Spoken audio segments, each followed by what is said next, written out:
So, hello to anybody who's watching. I heard that there were some bans in Pioneer. So, I think Smuggler's Copter is out. Apparently, it's not out yet, not banned yet. Doesn't go into effect yet because the deck is still legal. Let's see. This was the Merfolk deck. This is my main Blue Devotion deck right now with the Ley Lines and Imprisoned in the Moon.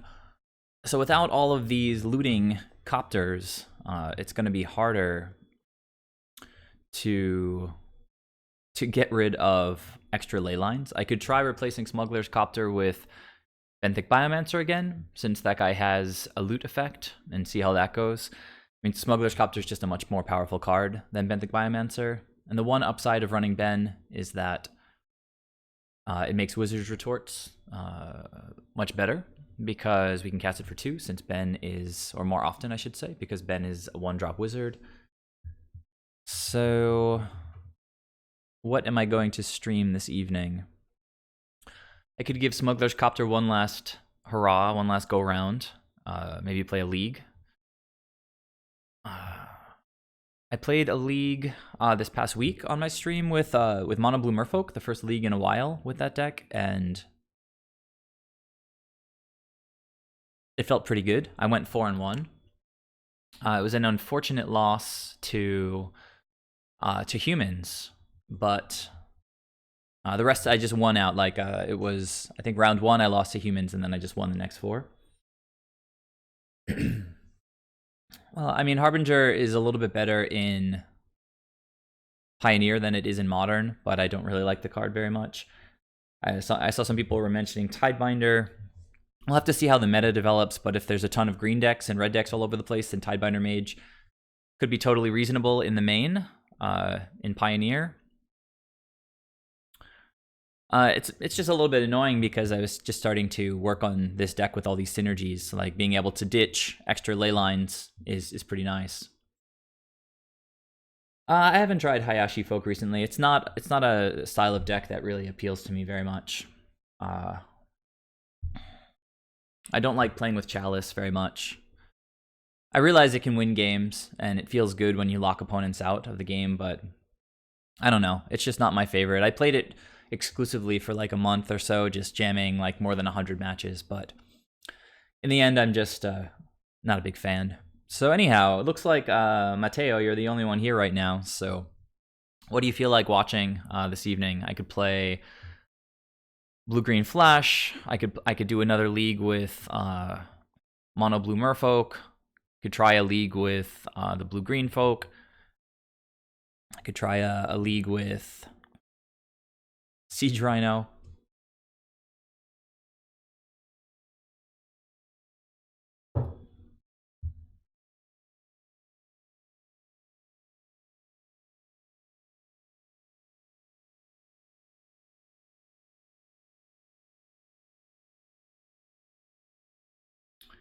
Yeah, they do. I guess since I just played a league with Mono Blue and did well with it, I'm kind of stoked to just like run it back and see if it does just as well. Kira didn't come in handy in too many matchups. She would have been great against Jund, but Jund just mulliganed pretty hard, and I just sort of ran over them with Mutavaults and other assorted Merfolk. So I kind of like the split of the 2 borrowers in the main and the side. 4 in the main just seems like a little bit of overkill. Of course, I could just run like 2 Thasses in the main instead of Kira. It's a very different card. You really don't. I don't like running Kiras and Thassa's together just because of the non-bow when we try to target our own creatures. Flash, huh? You sure you sure you don't want to watch 4-color Soul Herder? This deck is so much fun. All right, I mean, I could try Flash again. I feel like I make a lot of mistakes when I play this deck. Still wonder if we should have some number of Okos in the main deck. When I played it, I only played one match, I think, with it. The last time I was on stream with it. And we didn't really get to cast Brineborn that much. But this guy does seem like he has nice synergies with the rest of the deck. Run a lot of main deck counterspells. A lot. I guess it's part of the way this deck works, is you just hold up mana for counterspells all the time. So I'm fine sticking with that. I'm just trying to figure out where I could squeeze in a couple of Okos. Maybe maybe in place of a couple of Brazen Borrowers. It would be like the only non-instant spell in the deck, but it's just really strong. So let's see.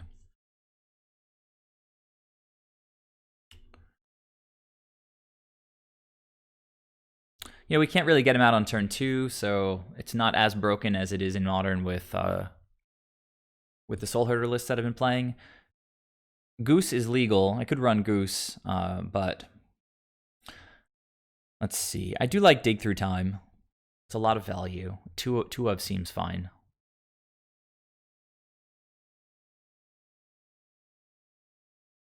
I mean, I haven't played the deck very much, so maybe I should just stick with it for now. The Elf Fox is pretty filler, this thing. I don't know. This thing let me win that match that I played with it on stream the other day, where I got to, I think I made it into like a 7-7 or a 9-9, and then group blocked Emrakul, and then we were able to kill him. So I really actually like this card quite a lot. All the creatures are non-humans.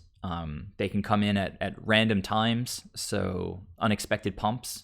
I kind of like the card. So I don't know. I'm just gonna run it back like this. So maybe I'll run a league and see how it goes.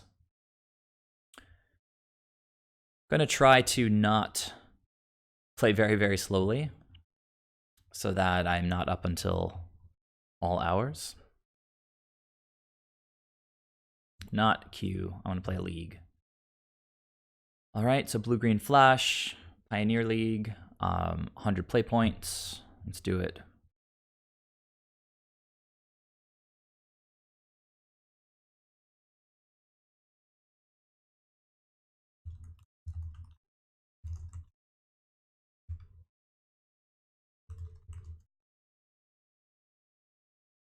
All right, so let's go ahead and jump in.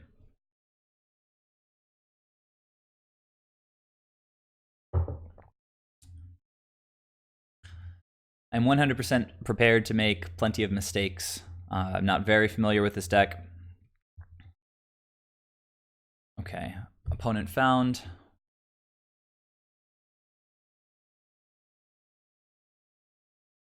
Let's resize this thing.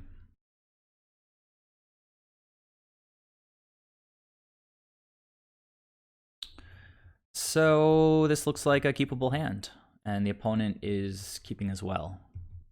So let's do it.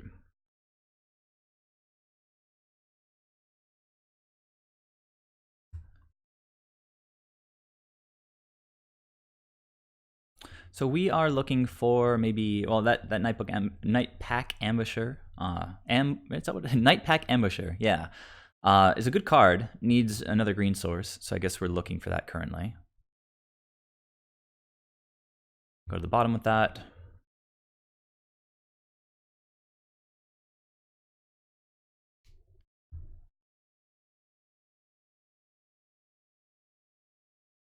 All right, so presumably this is some kind of very fast deck.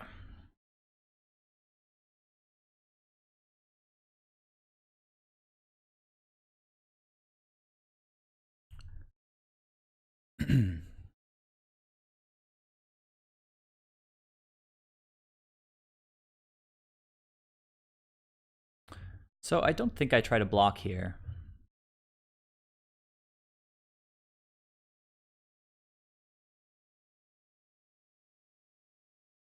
Opponent plays a third land, tapped, and I think I want to play... what is the sequencing on this and this? So if I play this, then next time I can play this and pump this for 1, I guess. Similarly, if I play this, then when I play this, it automatically gets pumped 1. I guess this goes first. Also has a little bit more toughness.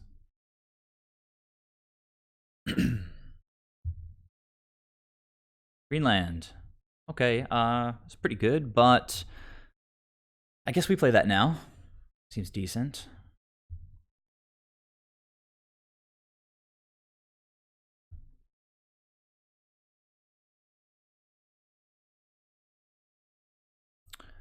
So Brineborn Cutthroat. I already got one of those. I'm going to start playing out these wolves in a little bit. So I guess this gets bottomed. I think we just want a little bit more, a few more lands, basically. Not sure what the opponent's doing with this Soulscar Mage. They could have some big 4-drop, though, like that thing that lets you cast stuff for free. What does this do? 3 damage to target creature and opponent controls. You can have each end step of a Planeswalker enter the battlefield under your control's turn. It deals 2 damage to each opponent. Okay, so some kind of Planeswalker deck. I don't have anything that gives... If you cast a spell... Nah, okay. Alright, that thing's down.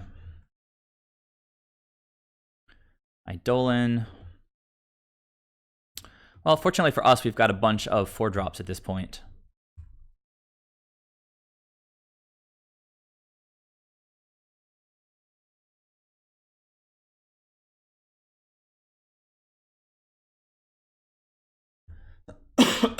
Pardon me.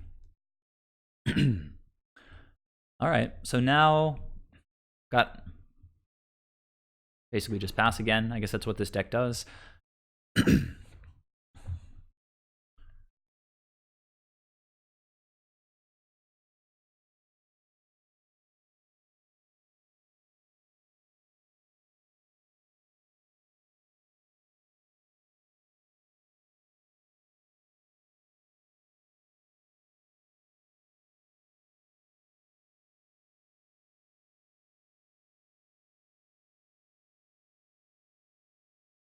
All right, opponent with 3 cards in hand. All right, so I think we're going to counter that.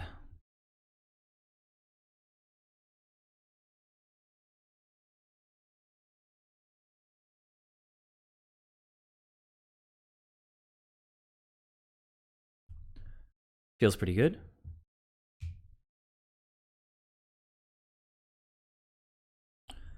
Deerland Harbor. So now let's see. Pardon me, got something, bit of a cough today.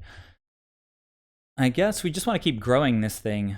So we can use this thing's ability and then cast it, double trigger, Brineborn. You have 5/6, getting close to dig through time. I don't think I'm going to attack just yet.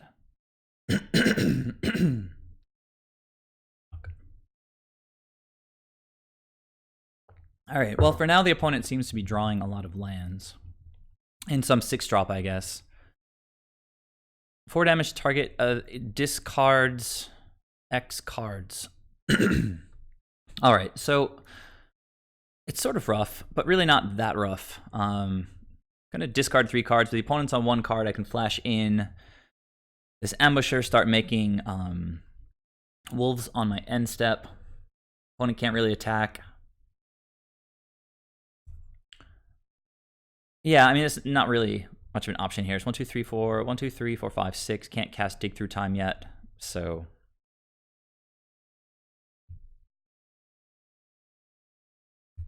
grow the Brineborn, and I guess just discard my hand now.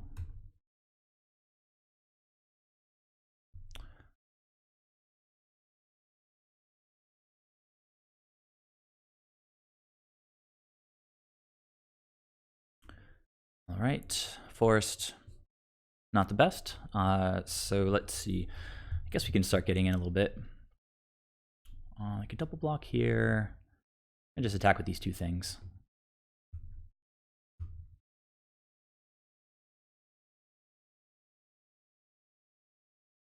Okay, double block is fine.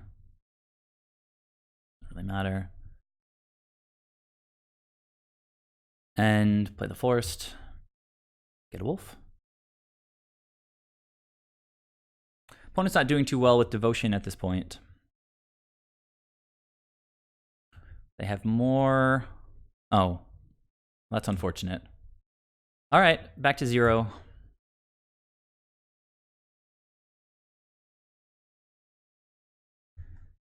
Chandra.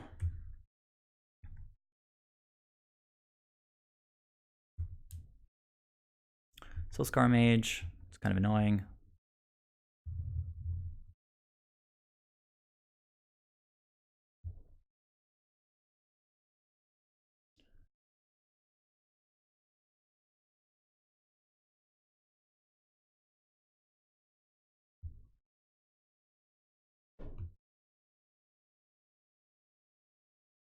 So opponent's got the board wipes in the main deck. We've got to be careful. Try to play around that a little bit. And now they're drawing a whole bunch of cards. With Chandra.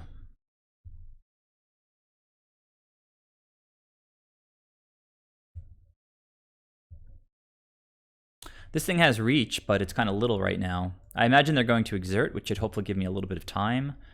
But... oh, no exert, I guess. I'll flash this thing in and then hopefully grow it substantially next turn. I guess I can block this thing, right? If they don't have...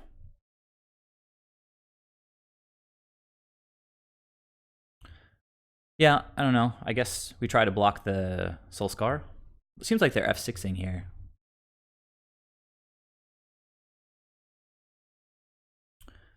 Night Pack. Since they don't have any cards, let's see. This thing can deal, what, 4 damage to a creature. So I guess that I can't. I'm going to attack with the Trickster. Flash this in, grow this to a 4/4. But they would want to probably kill this thing. It has reach. I'd go to 2. Yeah, I don't know. It's not looking very good anymore. Because they can exert it next turn. Attack. Oh, you know what? Let's attack with both of these. Kill Chandra and then just sort of see what the opponent has next turn. Oh, did that not kill Chandra? I'm like so out of it. How did that? I thought she was at 4. Oh, well, I think this is just going to get me now. Did I just misread what Chandra's loyalty was at? Either way, Rakdos dealing 3 and then not having any blockers anymore just does it, so. Alright, we can do better, I think.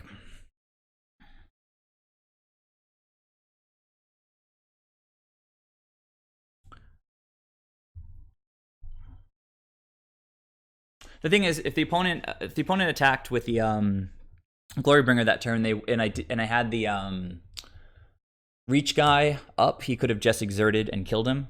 So could have sworn I was supposed to kill Chandra there. If I knew that she had 6 loyalty, I would have flashed in the wolf and grown the elf. But I don't know. I got to get my head on straight, I guess, since apparently I read that completely wrong. All right, what are we doing? This does blue and black. This does green and red, I think. Seems pretty good. So maybe we do those. Oko seems decent. Turn their creatures into elks. Eidolon could be annoying. The dragons can be annoying.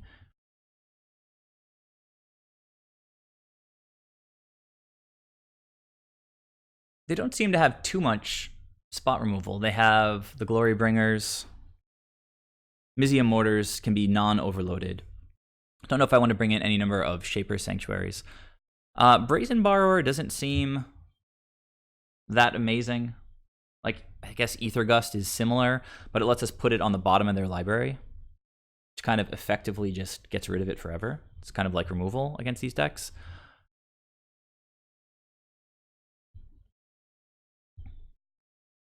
Disallow counters their Planeswalkers. Stubborn Denial if I can get a big enough creature. They do play a lot of Planeswalkers, and they do have non-creature spells. The Reach could come in handy. The Mystic was probably the best card that game.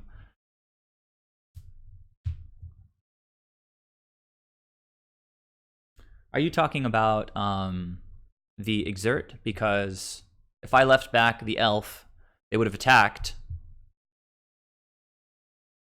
If the Elf was untapped, ready to block, they would have just exerted and killed the Preserver. Even if I flashed in the Wolf, he can only grow to a 4/4, and the Exert does 4 damage, right? So, Dig Through Time could be good, but this Rakdos, I guess that fills the graveyard. This can refill my hand. I think I'll leave that in. Maybe since I have so much removal, I'm supposed to cut. I don't even know. I'm not familiar enough with the deck. I'll cut a couple Stubborn Denials and see how it goes.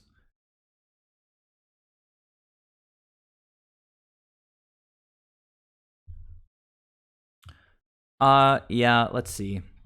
We can opt for land, but this is probably just a mulligan. We have a bunch of 2-drops. Opt looks at the top 2 cards at least, right? Scry 1 away, draw, and then draw again. So I actually get 3 deep with that. Yeah, but they would shoot the Elf. It doesn't make sense. Like, they would, it's just lethal if they shoot the Elf, because they had the Rakdos' return there. This hand is pretty gas if, I don't know. I guess I'll just mulligan. It's 1 land. All right, so I mulligan and got the exact same hand. -1 card. So now I'll keep, and I guess get rid of the very mana-specific 4-drop.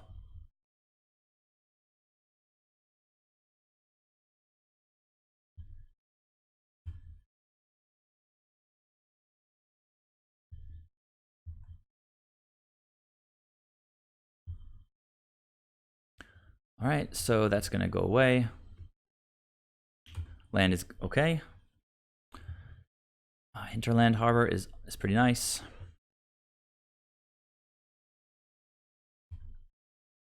So I think I take a hit here and then play a Brineborn Cutthroat, and then I just tap this thing down for the rest of the turns.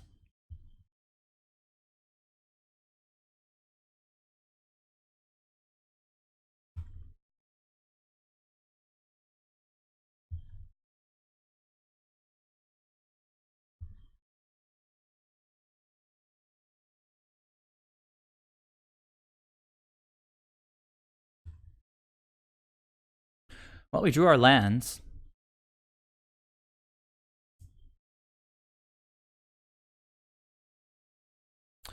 So am I going to block with this thing if they attack? They probably have some kind of removal, so I feel like maybe I should just attack anyway.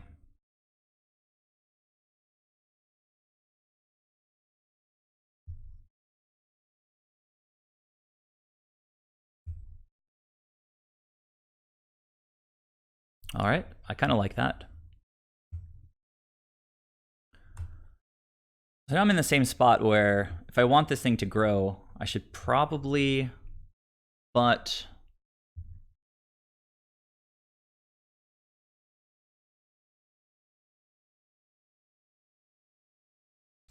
hi Technomage. No, I have not.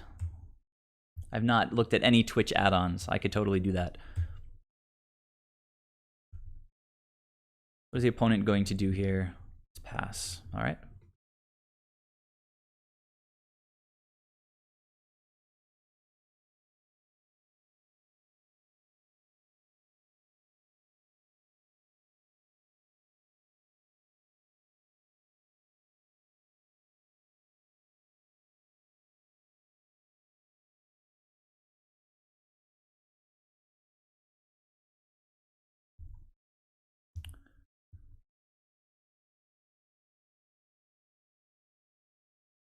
So do I try to block here? I don't really know what I'm playing around.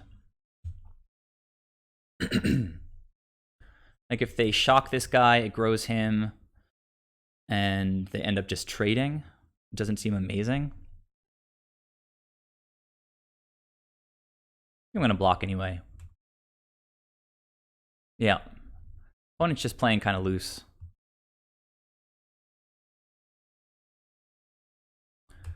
Well, I guess that kills the Night Pack, right? Okay.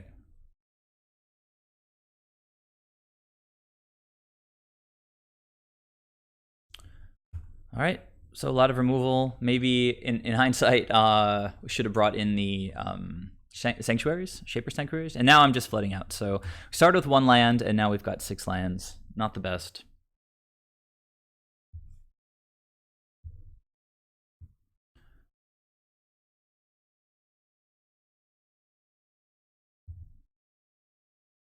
So spot removal is fine. Oh, I should play my land because they're going to just like Rakdos returns. But if they do, then I can just disallow. So let's see. Nah.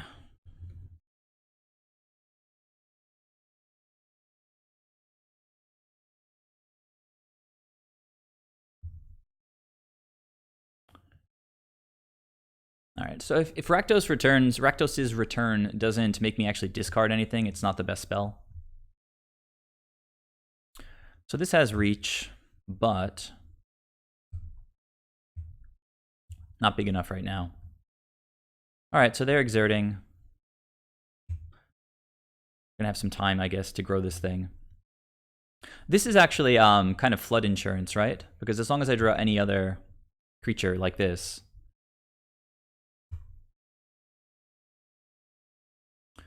so I should just do this now, right? But then they can Mizium Motors or something.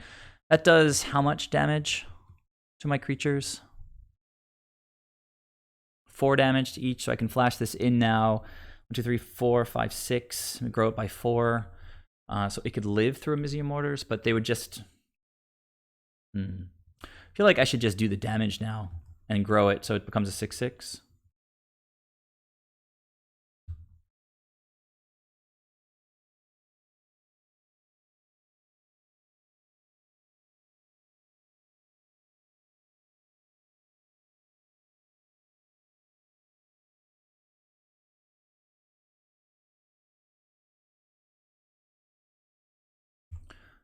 Okay, well, it's not terrible. Maybe they have another Glory Bringer.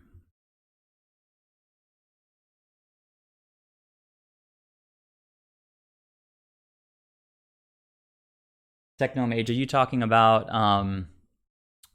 the mono blue Merfolk list in Modern? Or are you talking about mono blue in mono blue in Pioneer?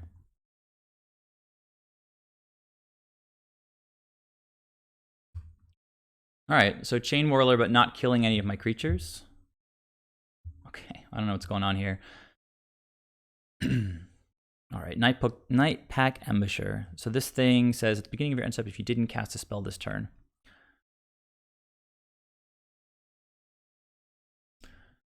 So if they have, I don't think I can attack here because then they come back for 7 and then cast. Well, I can block with the Night Pack Ambusher. For some reason, it's hard for me to say that. So yeah, I think I'll attack here. Actually, I have to block. Of course, I have to block with the Goblin here, so I'm fine. And this thing gets to grow this guy as well.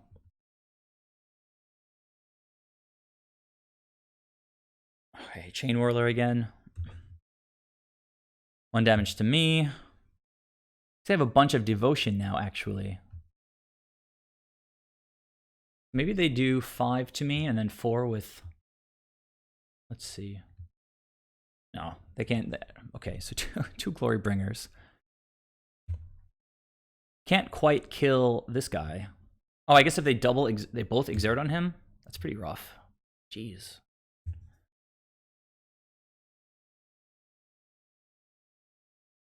Exert and exert. Oh, can I make him live, I think? Let's see. So there, well, no, that's 8, right? So he's 5 right now. I could plus him. 7. I think he still dies, right? Could get him up to an 8/8, but he's still gonna die because it's 4 damage from both of these guys. Yeah.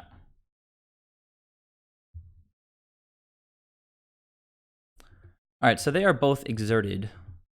Once again, Chain Whirler has to chump. I get a Wolf, and the opponent is top decking. They have a bunch of Devotion.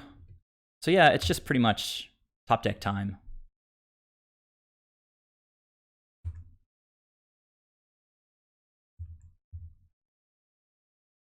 The opponent has to top deck pretty well because I've got the 2 creatures and they have no creatures. All right.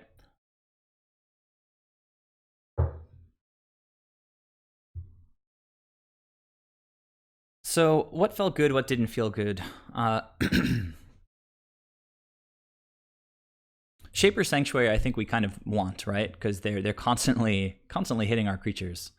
The only thing that sweeps them is Mizium Mortars, and it has to be overloaded. Otherwise, they're just constantly like pinging our creatures. Did we have? We had like a 6/6 creature, so Stubborn Denial might be okay. We had a couple, right? Because the Night Pack was also a 4/4. But how many non-creatures were they casting? They had a bunch, actually, right? I really like Ether Gust. We didn't draw any this game. Frilled Mystic, a little bit expensive for how fast this deck is. If I've got these 4 counter spells, I don't think I need all of these things. It was a close one. I kind of like the idea of Oko in the matchup. Turn some of their big creatures into Elks, but I mean, Eidolon also, maybe it's not the best. It also helps me gain life, but I don't know. We've done pretty well without Oko so far. It's not a really grindy matchup, so I think we can go without. Stubborn Denial seemed pretty solid. So 3 Stubborn Denials, 4 Disallows, 2 Frilled Mystics, bring in the Shaper Sanctuaries. Gonna be on the draw. It's gonna be a little bit tougher. Hopefully the opponent will mulligan to like 3 or something.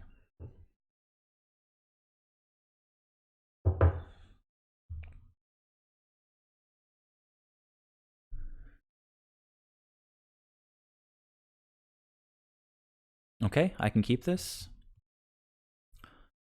Let's think for a second what we're trying to find. I guess we'll just sort of see, what happens. Opponent kept no 1-drop. Decent. Botanical Sanctum is a very nice draw.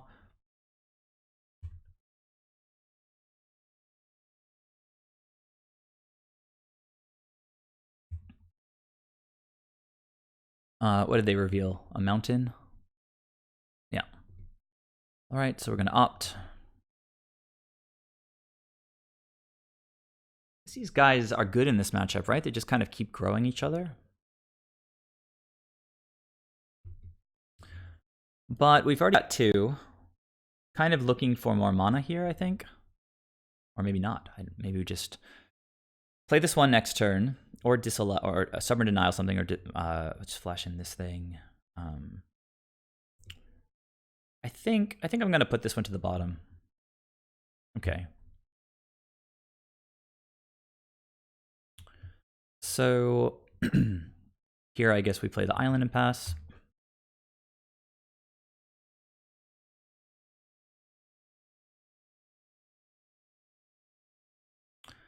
Burning Tree. Okay.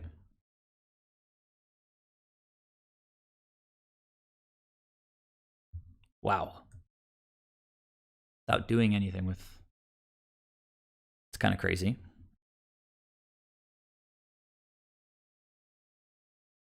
I think I'm going to keep Trickster in hand for a while to just try to tap down like a Glory Bringer when the time comes. So now I think we have to play this untapped because we want to have options. So I don't know what the 1 mana removal is in red and black, but I can attack here. If they block, flash in another Wildborn Preserver and just pump for 1. Glorybringer is a 5-drop, so I don't think they can cast it next turn. So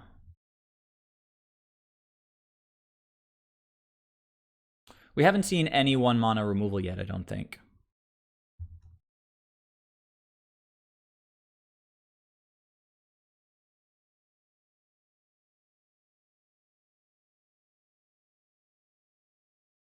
Ugh. This does put the shields down, though. Maybe I should just let the trade happen. The Chandra that they played, is that a 4-drop or a 5-drop? I think it's a 5-drop. You guys can let me know. I'm gonna go check it.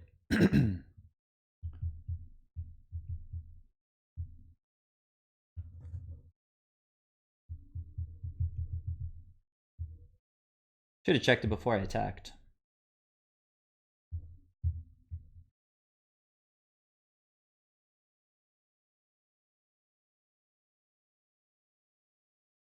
I think it's a 4-drop actually, right? So, yeah, I'll just let the trade happen. It wasn't the best attack, but not the end of the world. We've still got cards to play. Chain Whirler. It's okay. Running it out for very little value. And they're missing land drops, so let's see now. I guess we do this. And then we can attack, and if they block, I think we'll flash in. Well, again, we don't want them to wipe our board, so I guess I gotta be careful overextending with all these creatures.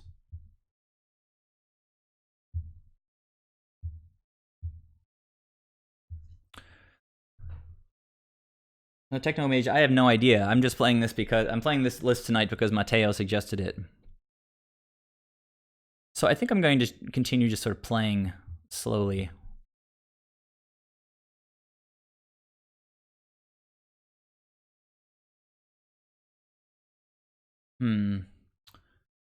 Yeah, because if I just attack and pump this up to a 4/4, and then they only have 3 mana, right? So I guess they could kill this with.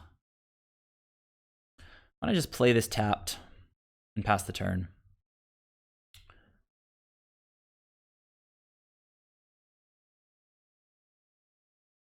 How much does overloaded Mizium cost?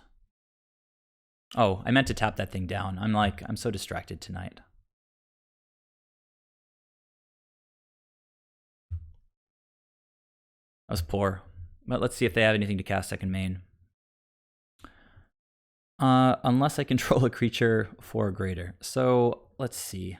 This is so annoying. The way that I should have tapped this down. I shouldn't have taken damage. And now I'm yeah, I'm just gonna count. This is terrible.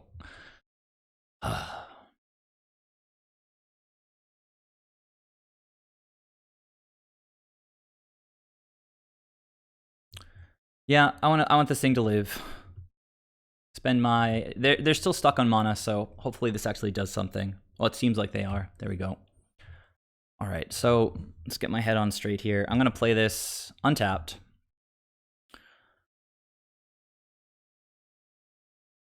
Actually tap his creature.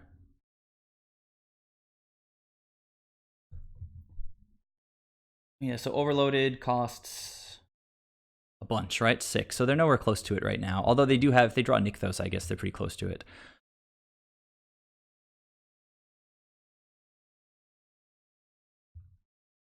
Not blocking with this turn. I'm going to tap it down now. But maybe I'll start with this thing.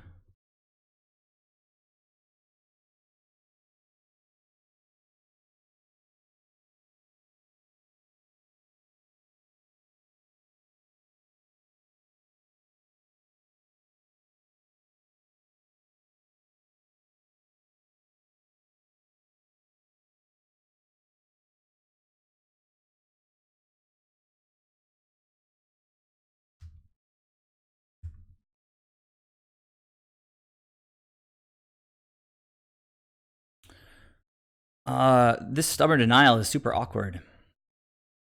I guess he's gonna kill this thing.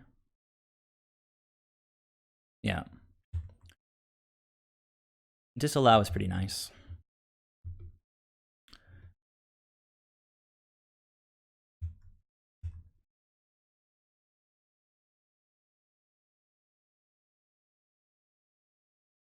Our opponent slammed that fourth land. There we go. Stubborn denial.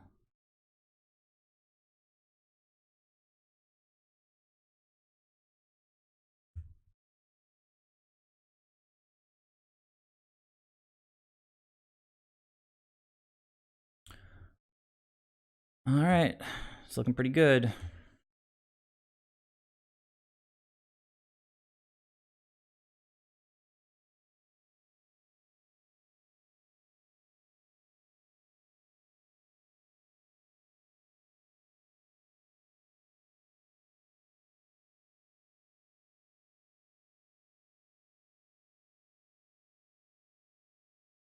Sort of lucky that the opponent got a little bit mana screwed this game because I'm playing pretty loose.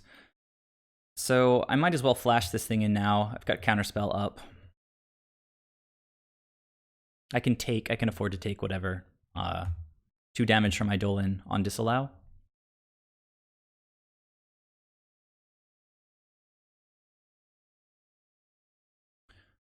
Okay, I think that'll do.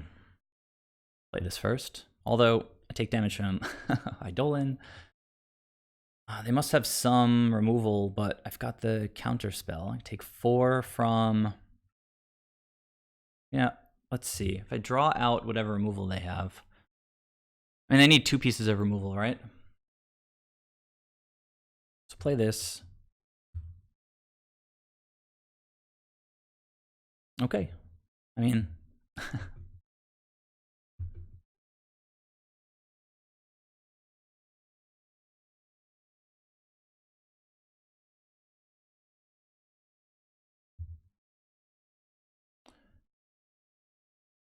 All right, so we got there, even though it was a little bit, a little bit clunky. Well, just attacking is fine, I guess. But if they have removal, they would play it in response to the Shaper Sanctuary. I sort of get to see what they're working with. It didn't really make a big difference, I don't think. I had a huge sort of cushion with my life total, so pretty awkward. Not playing very tight tonight. Let's go to round 2. See how it goes.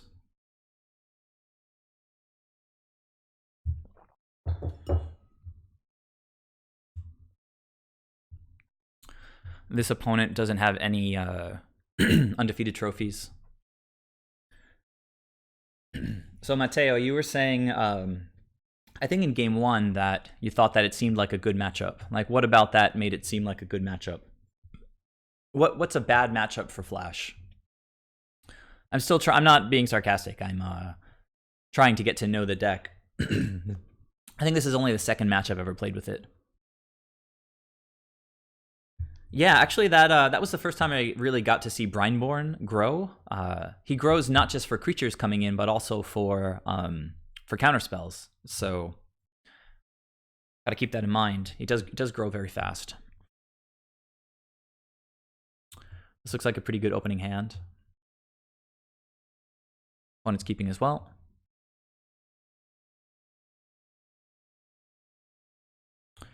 Grazer. Oh, Field of the Dead is not banned yet. Oh, this might just be a huge green deck. We've got a bunch of Brineborn Cutthroats.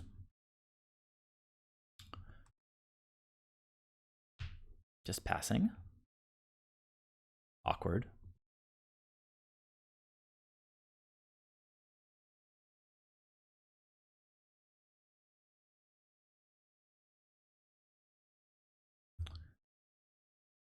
Opponent continuing to just pass the turn. Well, maybe not. Okay, I guess so.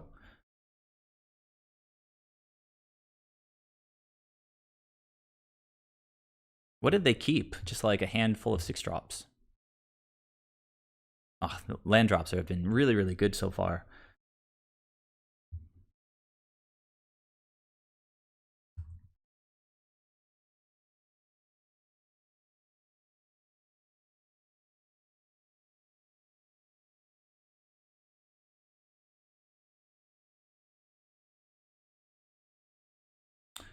That's pretty gross.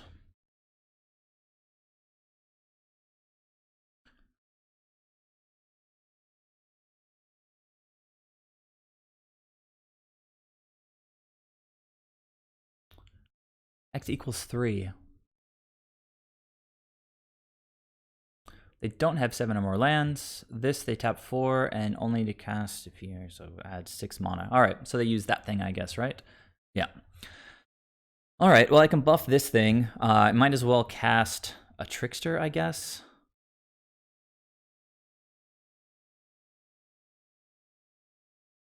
It'll grow this, and they're not going to be able to kill the, not going to be able to kill both of them right now, at least.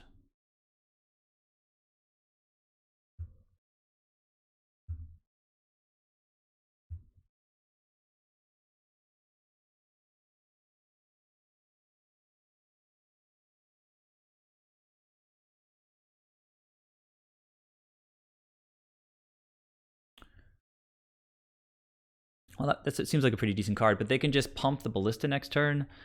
Can flash in 2 different things. Can tap the Ballista if they just try to activate it.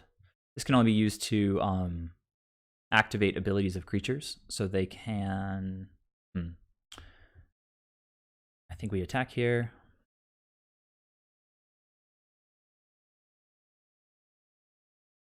If they cast something huge, we have the Mystic now, which is nice.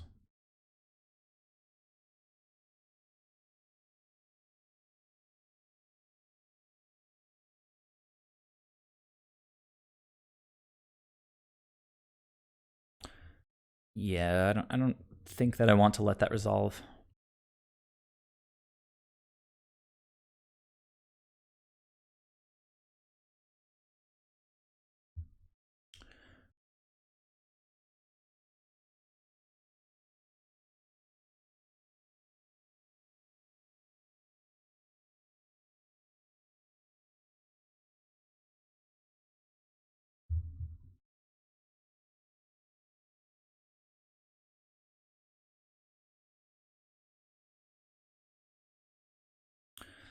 All right.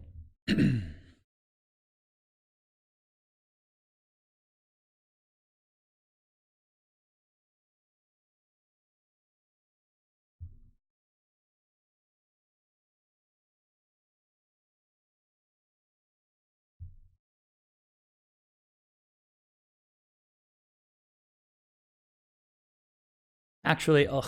Yeah, I guess that it doesn't really matter in the end. They will be able to kill one of our creatures if they want next turn, but thinking if I should have cast the Brineborn first, but if I did, maybe they would have just killed that right away. But here, yeah, it's kind of awkward now because if I flash this thing in, it can kill the Brineborn and still stay alive. Yeah, sort of hard to play that any other way though.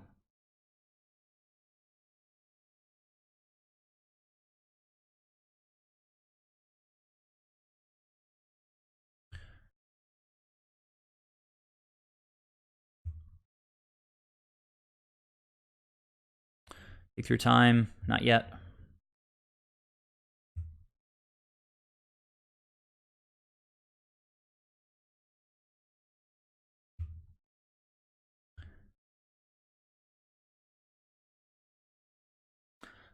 So now if they try to pump the Ballista on their turn, maybe I cast a, I don't even know. Yeah, I bounce it back to their hand.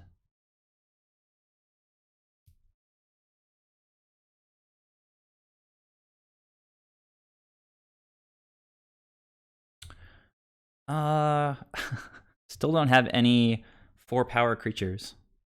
A little bit awkward. So I think this means this thing has reach, which is kind of obnoxious.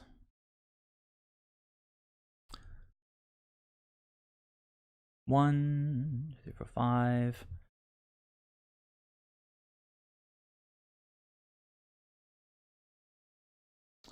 Well, I can't counter it.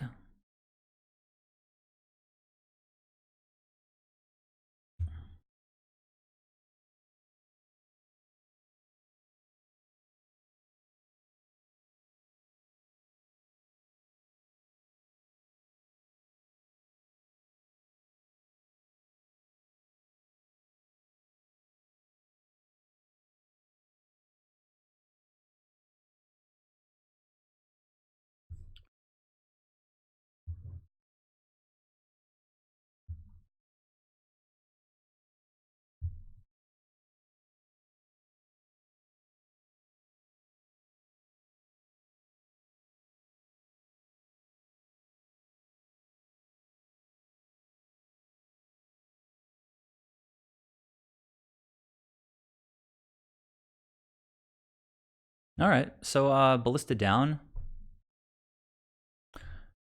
Where did the zombies come from? I'm like, all these freaking zombie cards. They don't have a field of the Hour of Promise, right?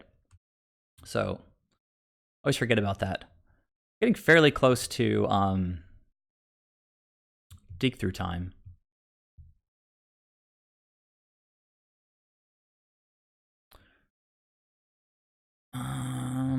They've got infinite lands now. We're stuck on 4. Cast Opt. That has, this is 8 to cast. Be nice to get the flyer down. Guess I can just Opt right now. But Opt grows this guy on the opponent's turn if I wait. Flash in the flyer. Bounce a token. Bounce a token and just attack and let them kill something.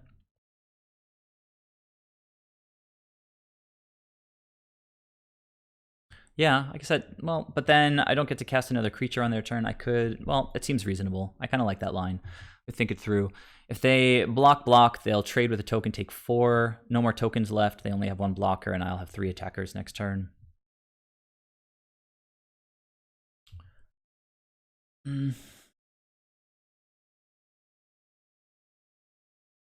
It's the aggressive line.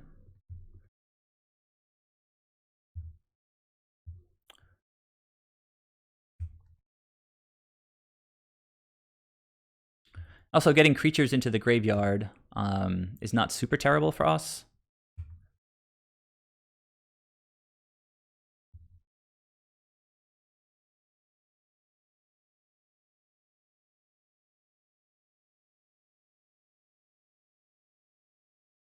Still don't have a 4-power creature.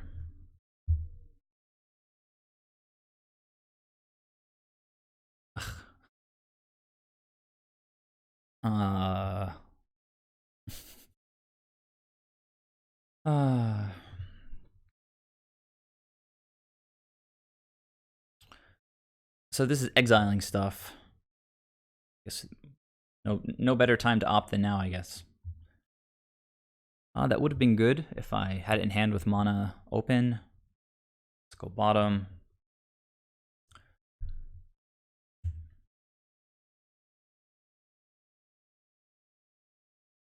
So we can dig through time, but Ulamog is kind of a beating.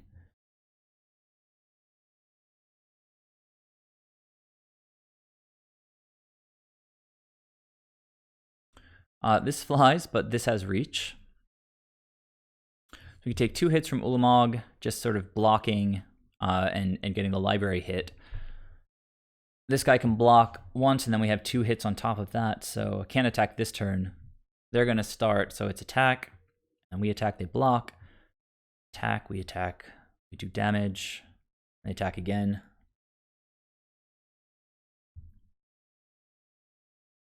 And I think we lose at that point.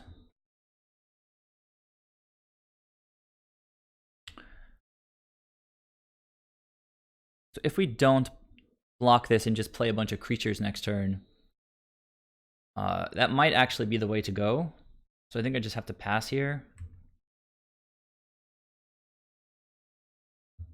Hope that they don't make a bunch more zombies or anything like that. Or really just don't play any creatures, just kind of don't do anything.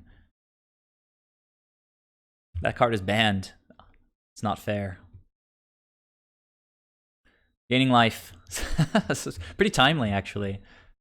I was thinking, that we might be able to squeeze 5 in, but now it doesn't look very likely.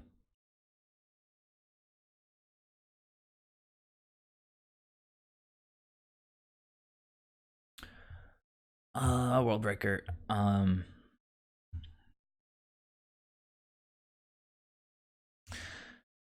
I think we might just have to scoop. Let's play my creatures, I guess.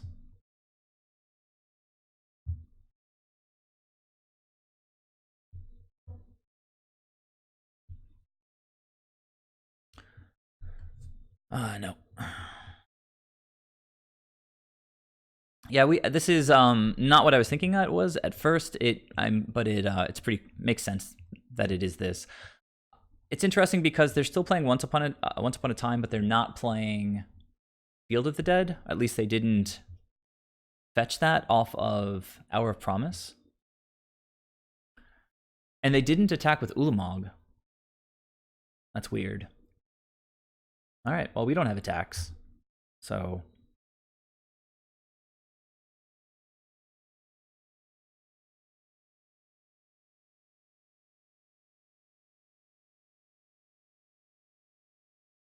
just Coop. Yeah, I mean, it's getting pretty close to it. I just kind of want to see what they're working with. Yep, that'll do it.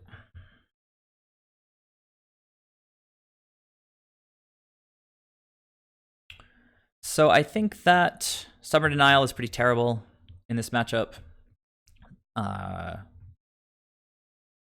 They do have a bunch. Well, it seems they have a lot of creatures. They're going big with the Eldrazi. So Stubborn Denial, not the best. Disallow's fine. Obviously, Frilled Mystic is okay. Walking Ballista looks silly against Shaper Sanctuary, I think. Oko turning any of the Eldrazi into Elks seems pretty good. They're not playing blue. Not really playing any green things that we want to bounce.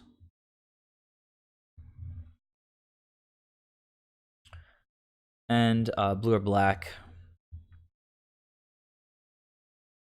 Again, not really relevant. So we took out all our Stubborn Denials, brought in 5 cards. We can take out one of something.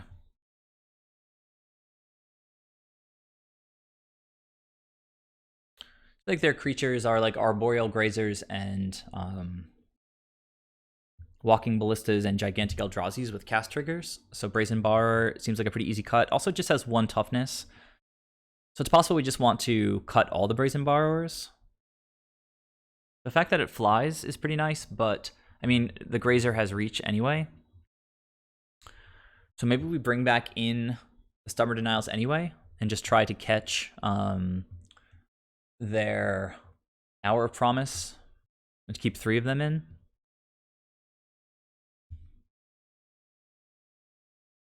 Yeah, maybe he's one of the 2 people watching my stream. That's a distinct possibility.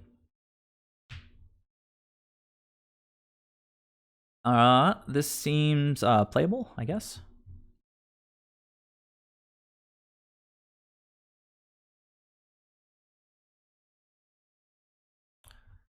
We're looking for creatures when we opt here. I think I can just Stubborn Denial that.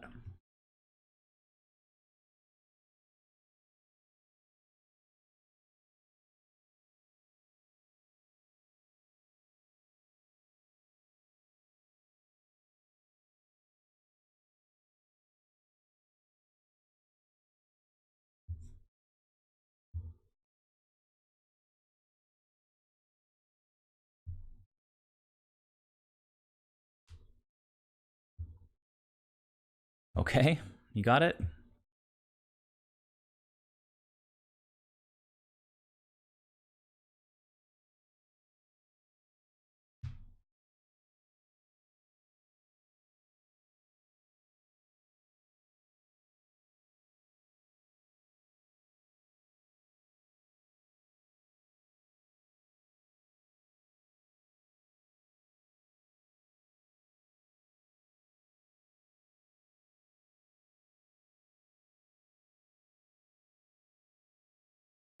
So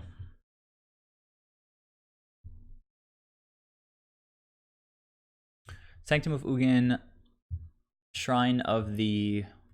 okay. This might be a problem. But they need to get 5 creatures for that to work. Better than, I guess, some other lands, like Field of the Dead.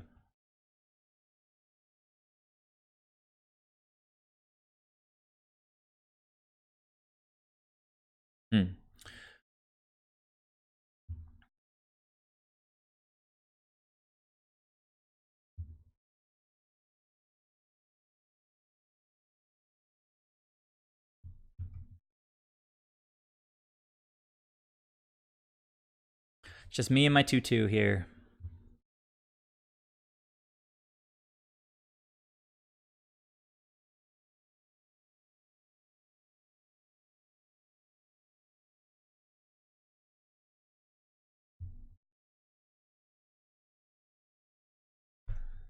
Okay, nice to be able to counter the ballista.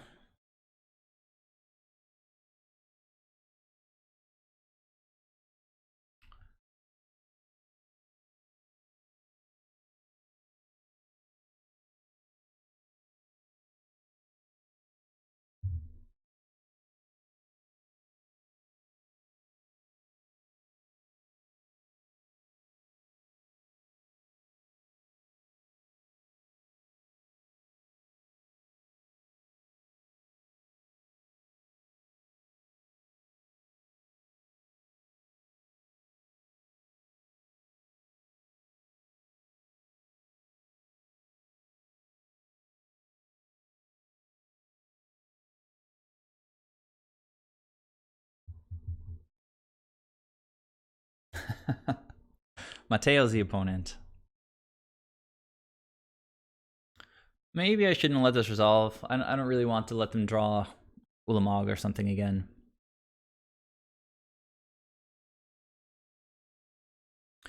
I guess the weak matchups for this, you said Teferi earlier, but which is certainly true. Teferi kind of poops on this deck, but these big mana decks feel pretty terrible. Also, ugh. Okay, all right. Now we're looking for another disallow, I guess. This thing, what does it say? It says one less to cast for each card type in your graveyard. So it's instant, instant, instant, artifact creature. So that's artifact creatures 3. So it costs 10 to cast right now, as things stand. They can make, this is like 2, 3, 4, 5, 6, 7, 8. And they're getting pretty close.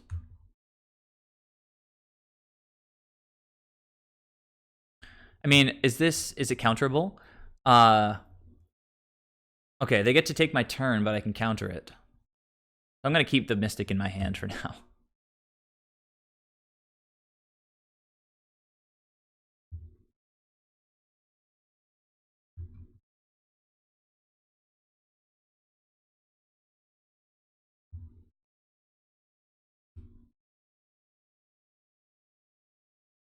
All right, finally blocking.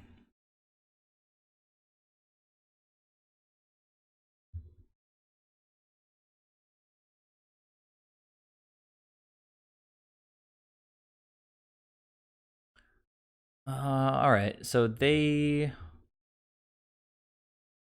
10 or more permanents. They don't have the city's blessing yet. Oh, but they can start making what? Just little humans. Sort of okay, I guess. But casting Emrakul is going to 1, 2, 3, 4, 5, 6, 7, 8, 9. I can grow this thing if I want to. I can also just counter it, but then it's 1, 2, 3, 4, 5, 6, 7, 8, 9. I think if they have another land, I'm pretty sure they get to play this thing next turn for 10. I really need to counter it. All right, you got it, opponent.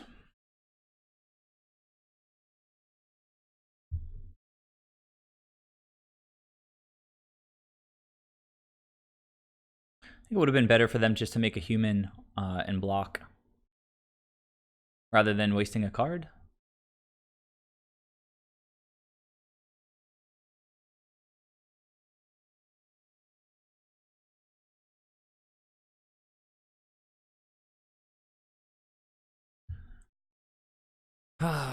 I mean, it's too good.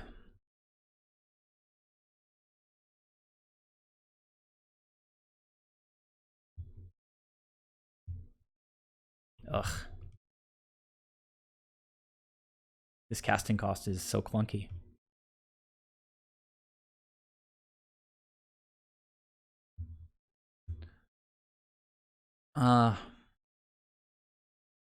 So I don't think, if they cast Emrakul, it doesn't really matter. They take my turn, cast Trickster, and cast it in response to then they go... No. They didn't play a land this turn. Let's play Trickster. It's... If they take my turn, if they play Trickster, they can attack. anyway, right? Yeah, they would just play the trickster, I guess. I don't... So many lands. This is not great right now. I mean, it's a creature, but I need another creature to make it good.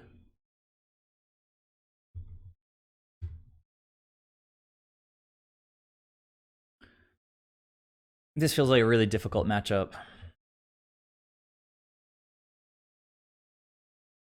If it's a ballista, I think I'm just scooping. Hopefully it's some non-creature spell. Oh, that's decent, I guess. They get to look for something colorless, I think, right? Okay, so I'm going to counter this, and then I'm going to top deck a Disallow, and I'm going to counter the Walking Ballista. Opt. Okay. 1, 2, 3, 4, 5. Now they have fewer lands. 6. They can go for 3. That has to go to the bottom. Okay. Awesome draw deck. Thank you very much. Appreciate it.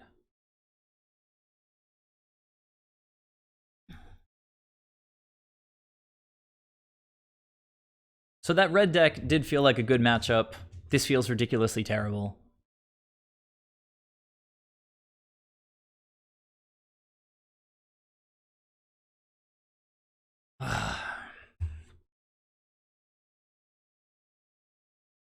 All right, opponent, you take my turn.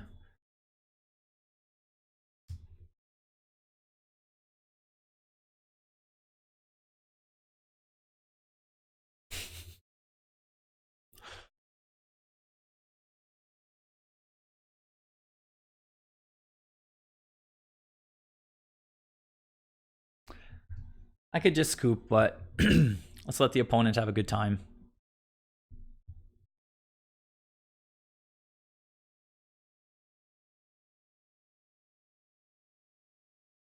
Okay, now I'll scoop.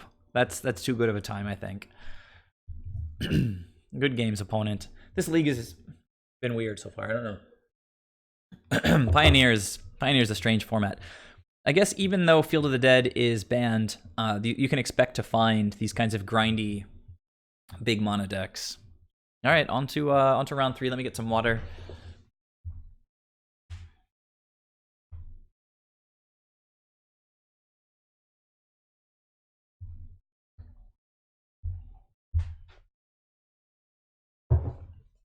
I think that's definitely the most expensive spell that I've ever countered with Stubborn Denial without having a big creature.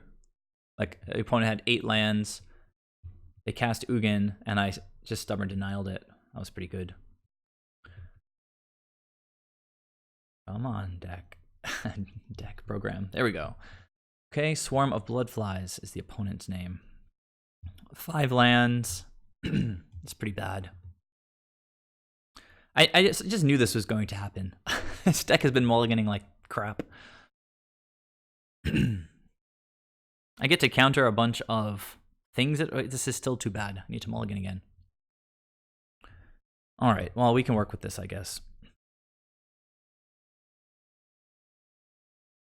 Our creatures are not going to be very big, so I think the Summer Denial can go away, and probably the Opt.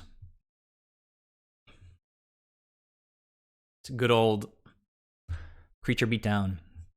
Brineborn Cutthroat, I guess, if it lives, can get sort of big.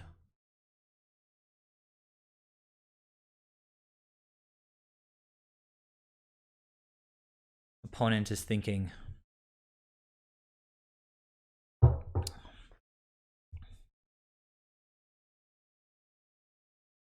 All right, Thoughtseize. Opponent takes 2. That's fine. That's all my creatures were going to do anyway. 2 damage.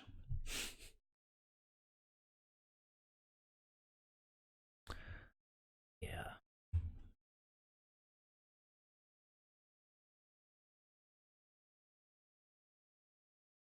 Flare.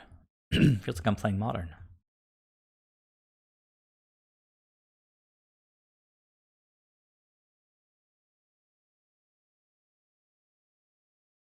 So I don't really think I want to trade with this thing. If they attack, I can flash. I can play 2 spells and grow it. I only have 1 card type. Okay, Satyr Wayfinder. To put a land in their hand, right? Oh, but this is going to put a bunch of stuff in the graveyard, which is unfortunate. And there is, yeah, pretty good. They got Grimflayer online the turn after it came into play. That's nice synergy. So I guess now we want to trade with this thing.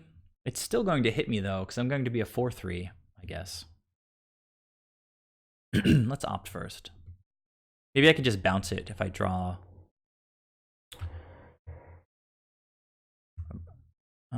Don't want that. Didn't really want that either. The opponent's going to get to so do the scry thing with Grimflayer if I block. And if I don't block. Oh, that was really stupid. I'm sorry, guys. All right, well, I'm learning the deck. So this thing should have come in first, obviously, and then the opt. That's just terrible. Wow. All right, well, anyhow, I don't really see how we can block here. Don't have a board, but this thing's gonna just get out of control, I think. Mulligan to 5. I guess we need a really good top deck. Opponent putting a bunch of stuff into the graveyard. This thing should be a 3-2. I should be having like really nice attacks right now. And the hits just keep on coming here. I guess that's pretty good, sort of, kind of.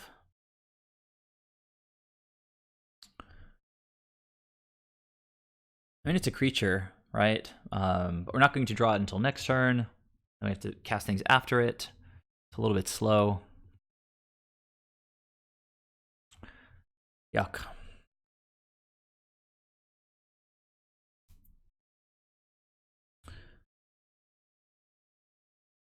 I think we can do better.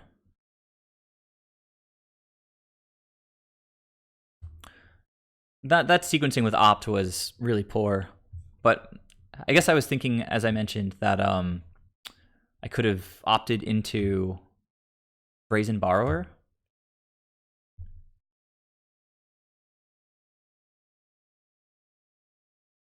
Opponent played a Plains. They're looking at the top 3 and putting any number of them in their graveyard. I think they just put 1 card on top. They're not casting any spells. This is interesting.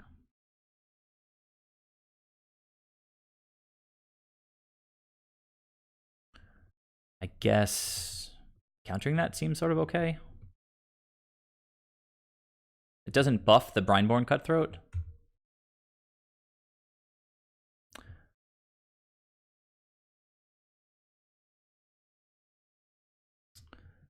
So opponent's currently winning the race.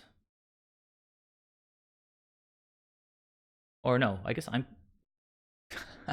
depends on what they play, I guess. The race it's kind of undefined right now.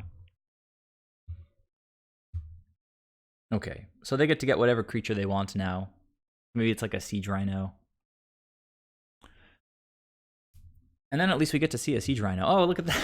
This is a Siege Rhino. The opponent is definitely winning the race right now.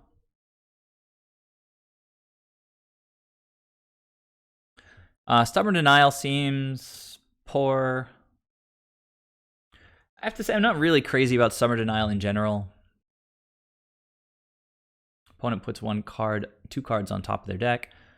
Here's Siege Rhino, we go down to 5. Ambusher is sort of decent past the turn. He's more than sort of decent, I guess, but opponent's got 3 cards in hand, so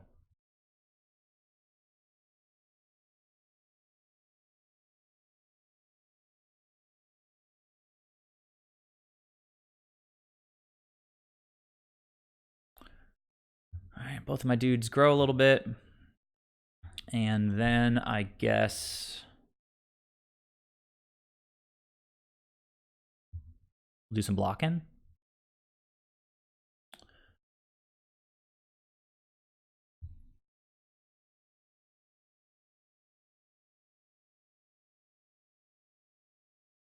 This thing has trample. This thing has trample. Hold on. Reset. Comme ça. And I feel like taking 4 is kind of the same as like being at 5. I guess they could have another Siege Rhino. They put 2 cards on top. So things not looking too good. Well, if they have another Siege Rhino, sort of so be it, I guess. I'm going to take the 4.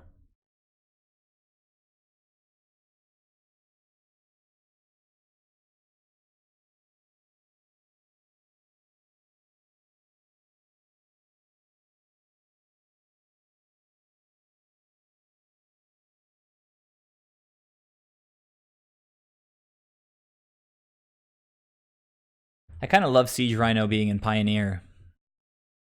I should build an Abzan deck. They're just putting everything on top of their deck right now. All 3 cards.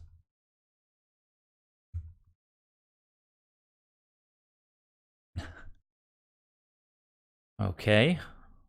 That's decent.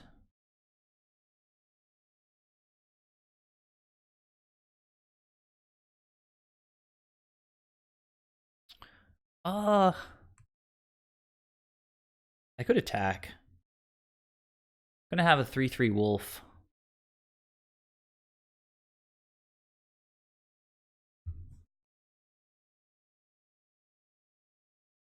Oh my god, Ishkana.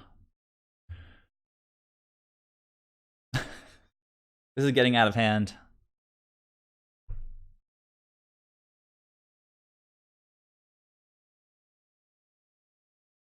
So Lily makes things smaller. Ishkana could be a problem. Makes a bunch of spiders with reach. And then he just gets to drain me every turn. So I think I might have to counter Ishkana. But it's not coming down this turn. So maybe I'll just... I have a 4... I can counter it like this. There we go. But then I can't cast Frilled Mystic. But that's okay. I can cast it next turn. Now, if the opponent removes... I'll have this one... Maybe they'll remove this in response, but then this will resolve. Okay, I should, no matter what, pretty much have a 4-power creature.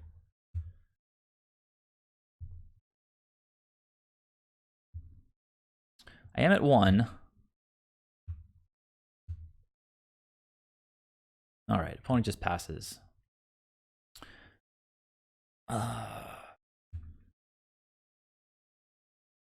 Alright, well, just make another wolf. Okay. Abrupt Decay, huh? Slam that Ishkana.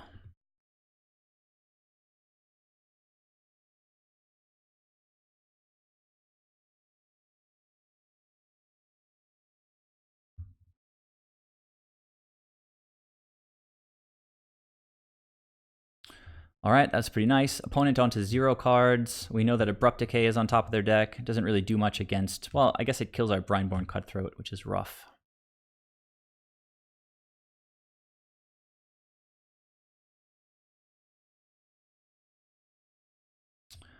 So here, I think I do want to start attacking. The Abrupt Decay is going to kill this thing anyway.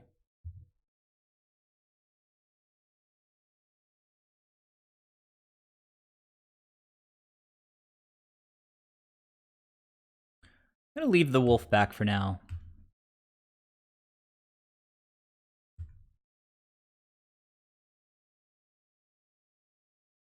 They'll become 4/4s when I flash this thing in. So if the opponent whiffs for a moment... Oh, we know they have the Abrupt Decay. It's not a question of whiffing, right? We know what they have in hand. So I flash in the wolf, and things get pretty dirty, I think, right?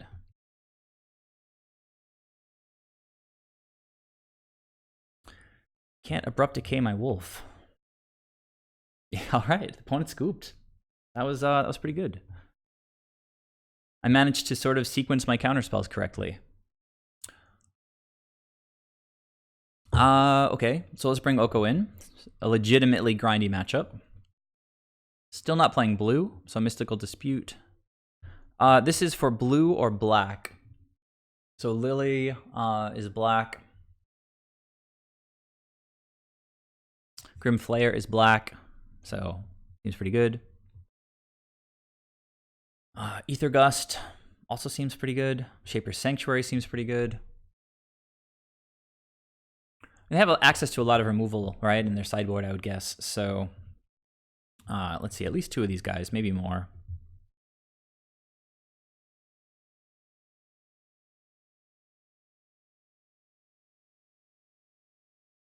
Abrupt Decay can't be countered. They had a lot of creatures, I think. Okay, Grimflare, and then a bunch of enabling spells.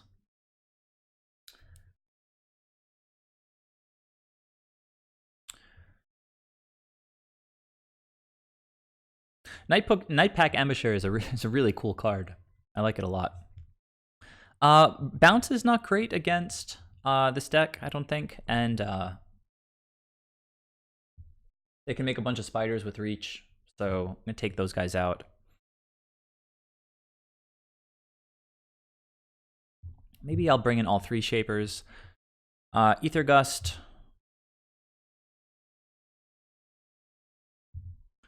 Is removal against any green creatures, so seems solid.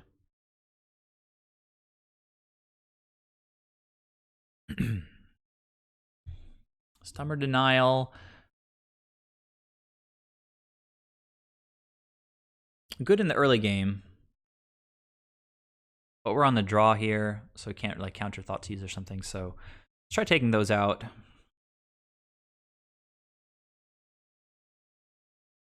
Okay, now we start trimming a little bit, I think.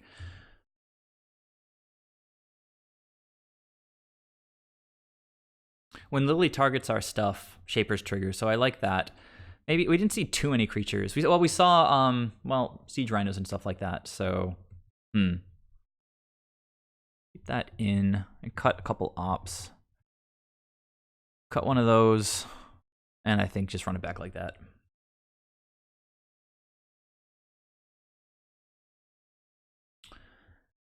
Rapid hybridization. Oh, this is a very nice hand.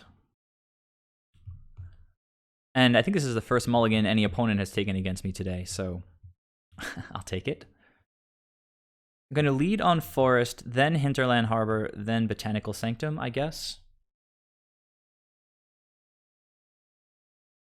Okay, opponent kept on 6, and they are currently traversing for a basic land.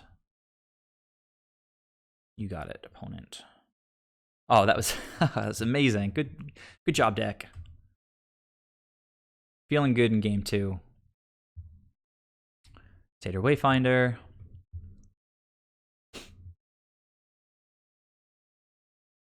Oh, no lands. That's awesome.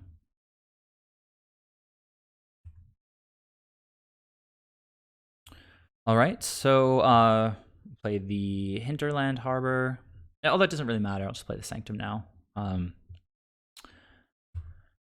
then I guess we could try to ambush this thing if it attacks. Oh, well, I don't have double blue, so maybe that was a... I guess I care more about the cutthroat than... They're only going to take Oko. That's like the only option. But I'm just going to play this now. Oko is too good. They're on a mulligan.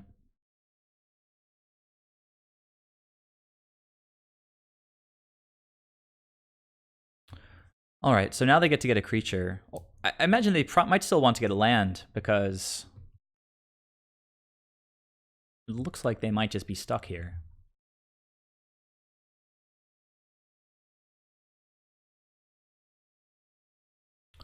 Okay, well, yeah, they found a Fabled Passage.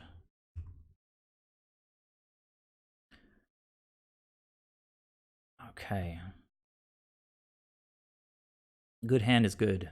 So pass to the opponent, start growing our stuff.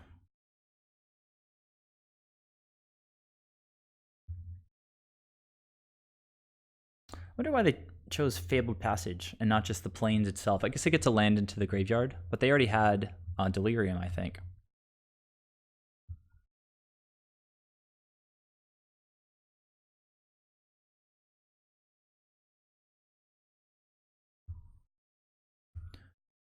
All right, let's see if we can draw some cards off the Shaper Sanctuary. Oh, that's unfortunate. We really wanted to hit a 4th land, but we can still cast Display of Dominance if they cast anything that's blue or black. Oh, well, not creatures, I guess, right? This is just for planeswalkers.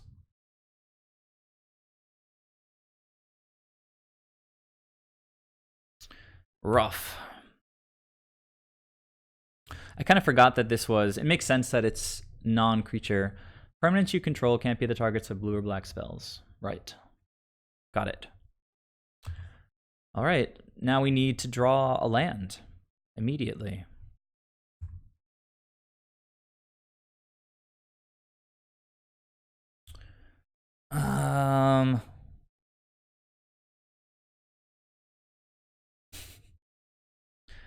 At least we get to grow the Cutthroat, but we're giving the opponent every chance here by whiffing on lands.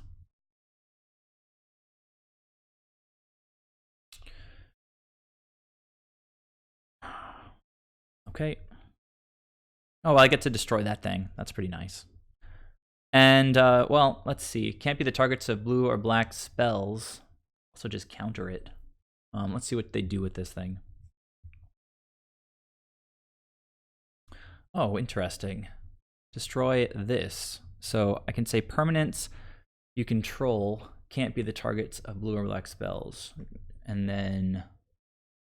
Don't know how we get Vraska off the board then. I think we just sort of accept this. And then I just kill Vraska. The opponent seems to care quite a lot about that. Problem is that I have no good way to just kill Vraska then.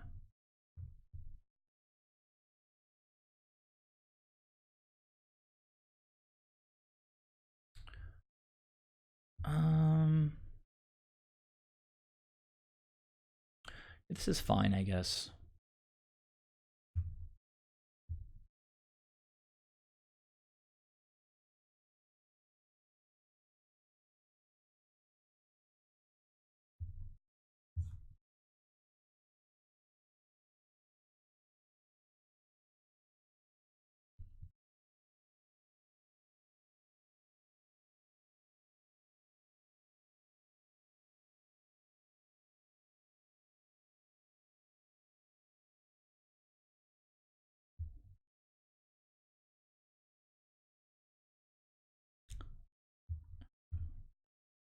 All right, there we go.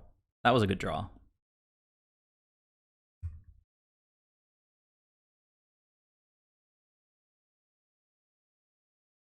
Opponent not cracking the Fable Passage. It's interesting. Gonna let this resolve. Fireless Tracker is gonna get countered.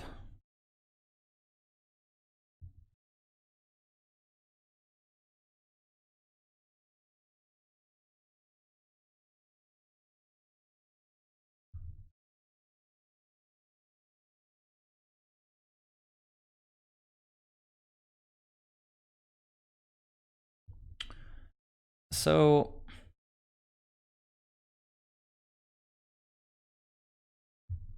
I guess I trade here. I've got a lot of gas in hand. Or maybe I don't, and then next turn he can't even kill this thing. But this thing dies to Abrupt Decay. Dies to a bunch of stuff, so... No, I think I have to... Well, I kind of want to just get rid of this Siege Rhino.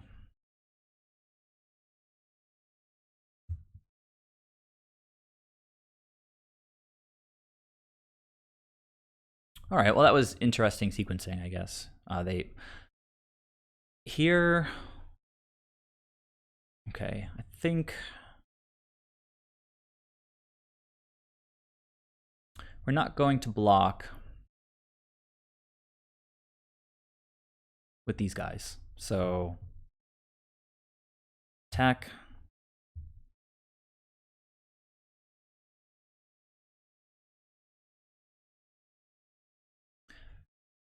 Okay, the Quagmire, it has Death Touch, right?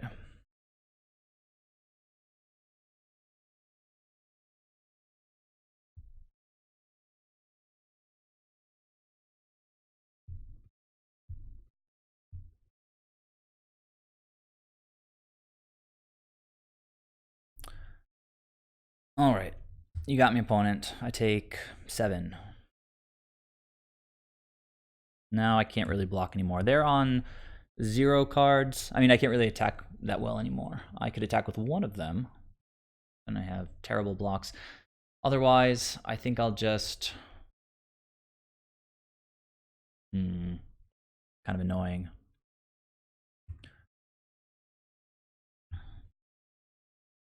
You just activate their Quagmire again.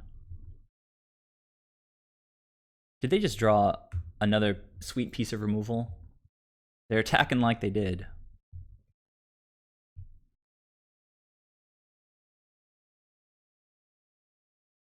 Wow. Okay. Wow. That was nuts. All right. Well, we're going to double block the Siege Rhino. Then I can cast. I guess I need to top deck lands at that point. Otherwise, I can trade with this. No, I take 4. That's no good. All right. Block the Siege Rhino. So now untap land. That's not... Yeah, that works. Sweet. They've got 2 attackers. I've got some good blockers. Hopefully they just whiff for a second now.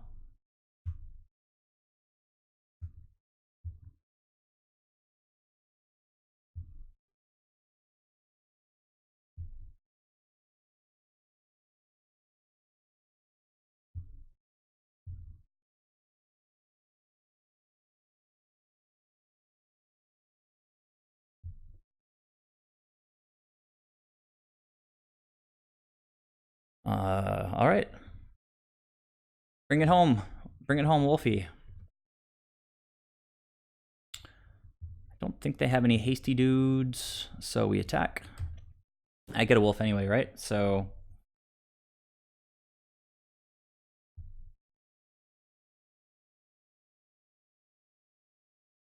All right.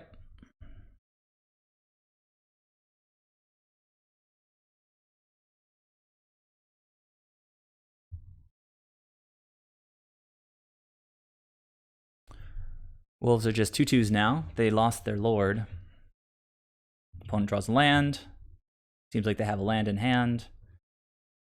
If I could draw another... all right, well, that's decent.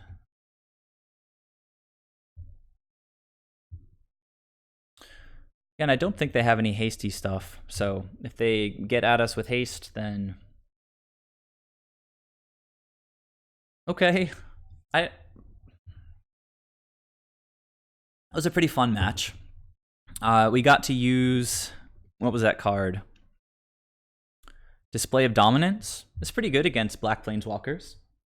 So let's just keep hustling right along. Currently, and apparently Shaper Sanctuary was a big deal to the opponent, so they had to use Vraska's minus ability to get rid of that. So 2-1 currently.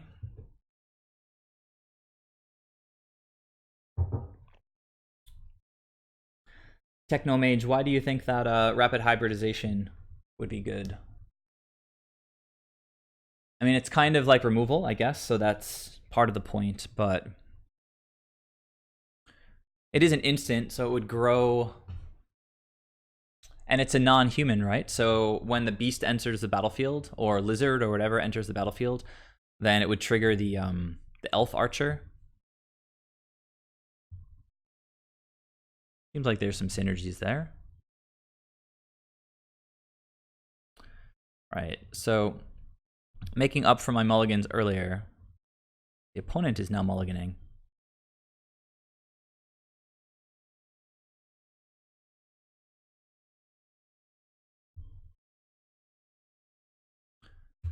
All right, Soul Scar. So, like we've seen this before.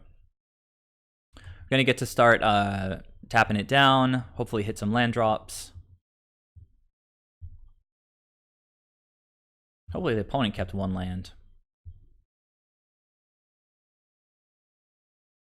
Yeah. Unfortunate. Let's see if they get any lands. I guess they did.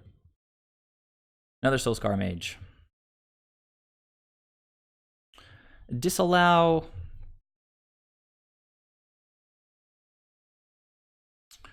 Could be good in a pinch. I mean, we kind of want to get to our 4th land here. We're going to have a bit of time to do that. So I think I'll keep this.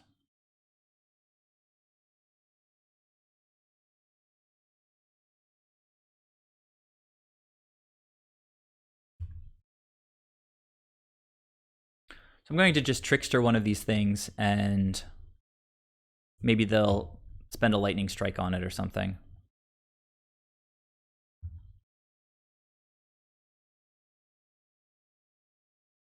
Just Lightning Striking me.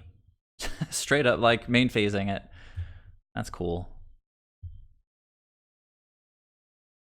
Tap 1 down. Trickster doing a good job. Just limiting the amount of damage that we take.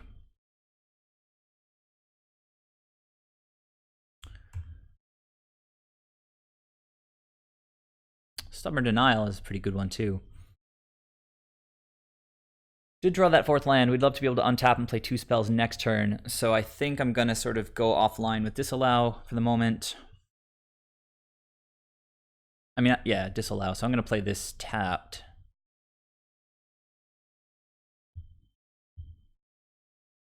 Opponent's obviously got some gas in hand since they're not playing any lands.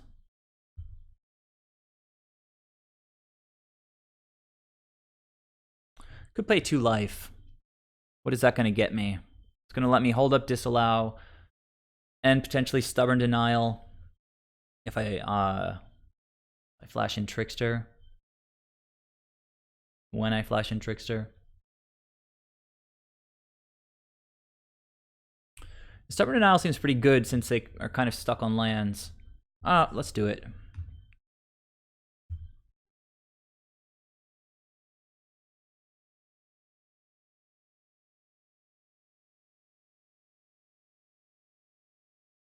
Alright, so tap him down.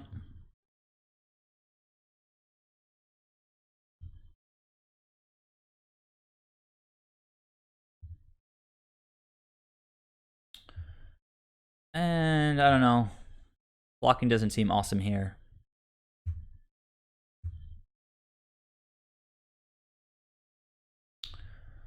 Another Lightning Strike maybe, in which case hopefully we can Stubborn Denial it. The worst would be like if they just play Eidolon or something next main phase.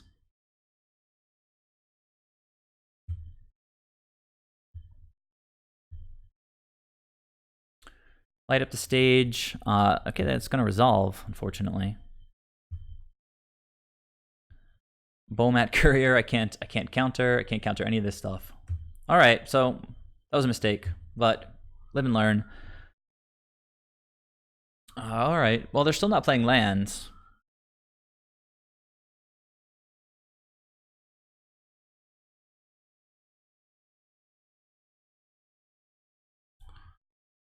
I'm not really afraid of Bowmat Courier.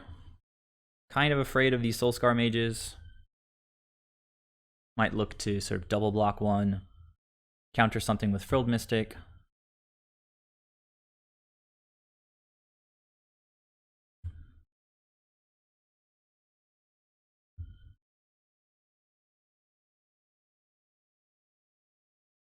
Interesting.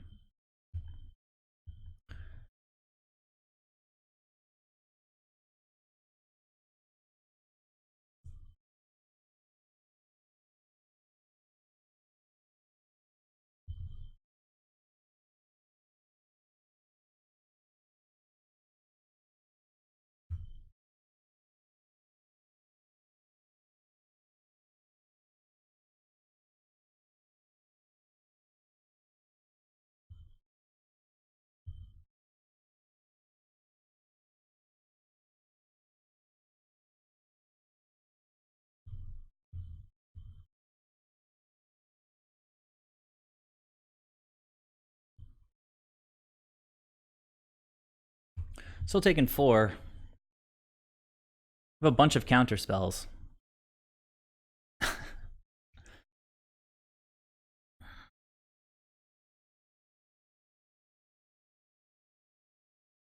Now we try to play like one of these and maybe double Stubborn Denial or something. We need to start trading with these creatures though, I think. I'll flash in one of these guys and then just counter some stuff. This is pretty rough. All right, so this guy's just permanently exiled now, since the opponent didn't cast it. All right.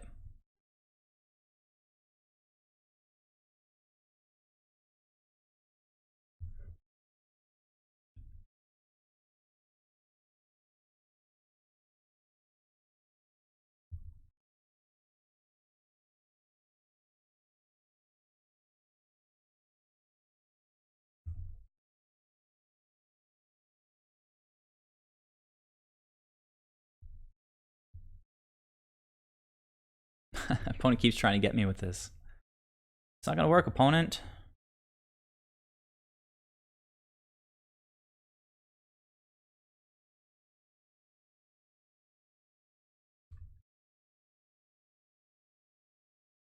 That was funny because the opponent tried to Searing Blood this thing, which seemed like they kind of prioritized killing that, but then they didn't order the damage correctly.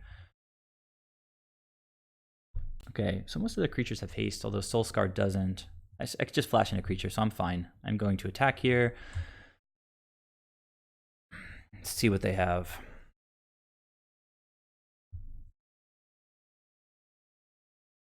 I'm just going to disallow that. I could alternatively... I'd just disallow is fine. I think getting rid of their creatures is a good use of counterspells. Okay, this thing doesn't have haste. Now I think I have to kind of hold this thing. Oh, it does have haste. So do I want to trade is the question. I have been trying to trade 1 for 1. So that seems like a reasonable thing to do while they're tapped out.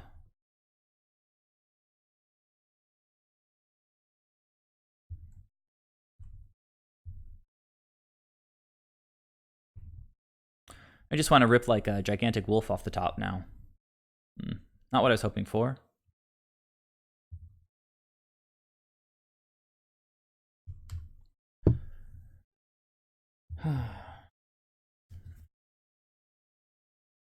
Okay, another Swift Spear. I'll take it. Give me a Mystic, give me a wolf.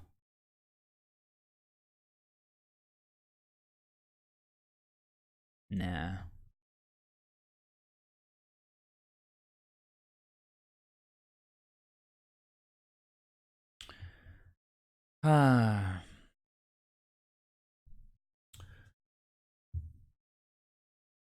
I don't think I'm blocking.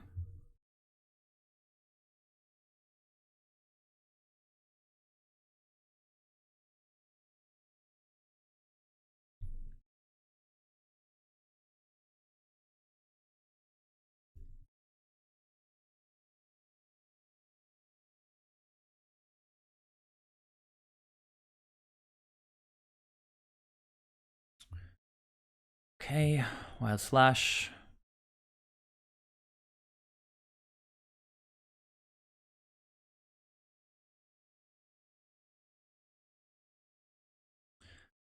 I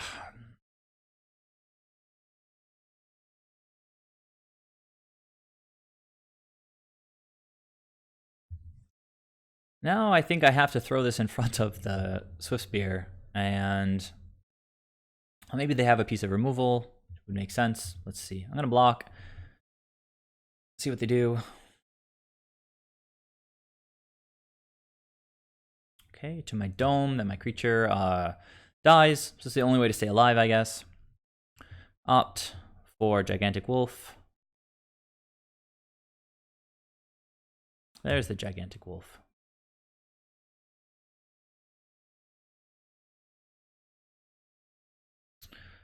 That'll do though. Good game, opponent. At least it was pretty quick. Just around 20 minutes left. So against red,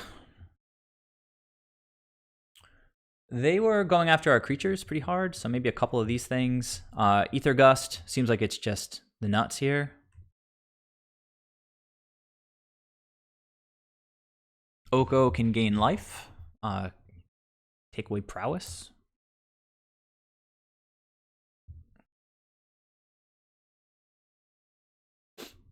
Let's put the sanctuaries sort of over here.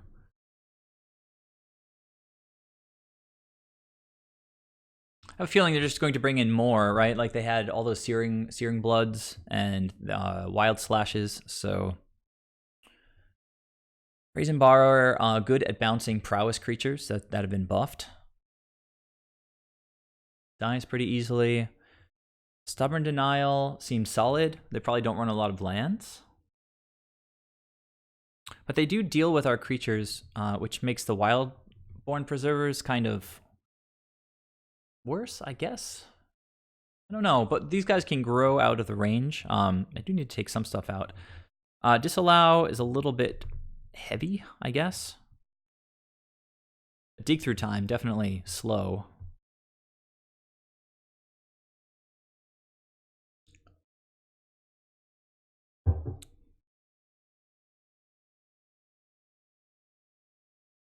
Yeah, I know Oko is slow, but he's pretty good. Maybe on the play, I guess. If I'm bringing in Ether Gust, I think I probably want to cut the Brazen Borrowers. Just clunky. But, I mean, the bounce effect is kind of the same, but this actually just puts it on the bottom of their library. Bounce is solid. Let's start by taking out 2. I like Stubborn Denial. I just take out all the Brazen Borrowers. And then maybe one of these guys. They don't have any flyers, so reach is kind of irrelevant. And run it back.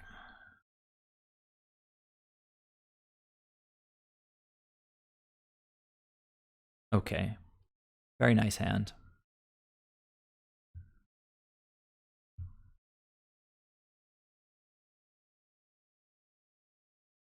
Opponent kept 7 as well.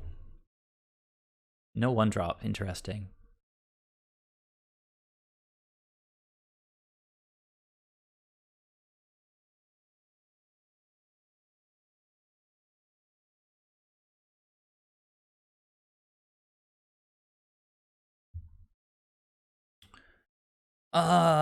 So what's the best sequencing here? I can just bounce this thing, or rather just put it on the bottom of their deck. Could play Trickster and then Oko and protect the Oko. Seems decent. Even if I just chump this thing. That's my only creature for now, though. Alternatively, I can let them kind of try to buff this guy a lot next turn. Tap him down with Trickster and Opt. It's only have 3 lands.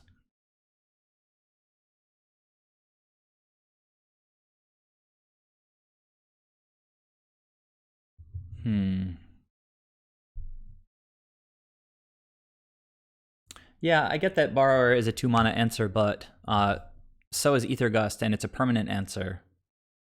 And tempo is probably important in this game, but a permanent answer is pretty sick.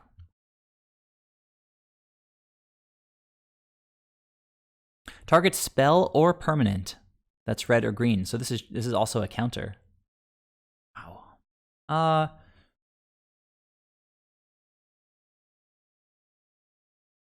think I'll put this thing on the bottom and then play Oko.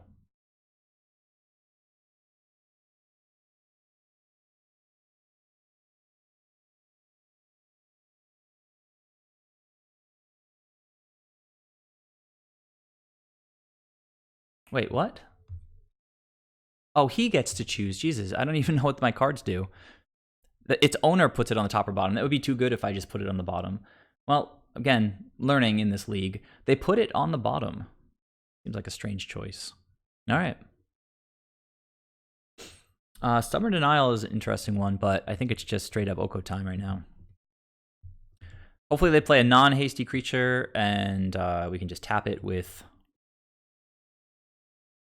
Trickster.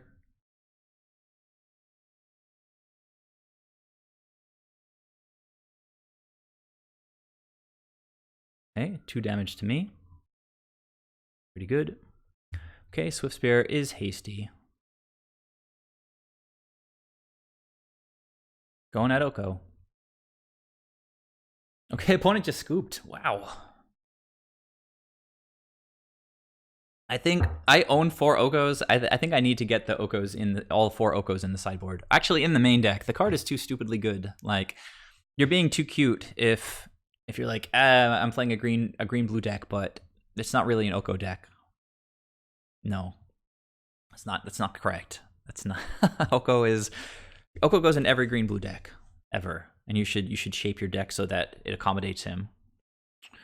You know what? It might be better to keep in more bounce effects that seem pretty solid and like trim a little bit of the top end, since it is kind of a fast matchup.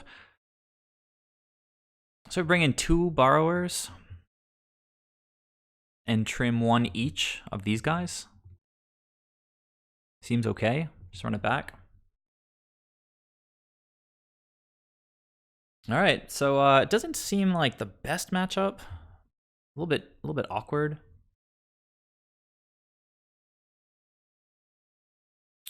I can keep this. Don't have a lot of creatures in the beginning, in the early game, but I can Ether Gust something.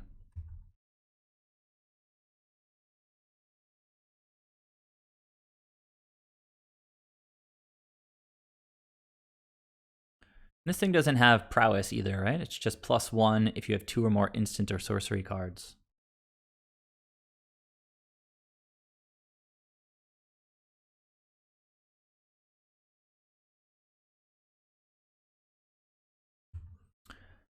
If opponent doesn't really do anything, let's see. Lightning Strike. Yeah. That resolves.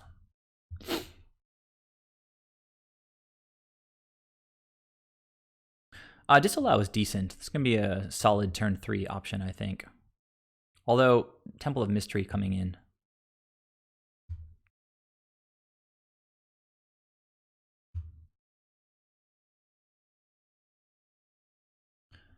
So, I think I just bounce this thing, right? Alternatively, I could just opt, take the 1 damage, but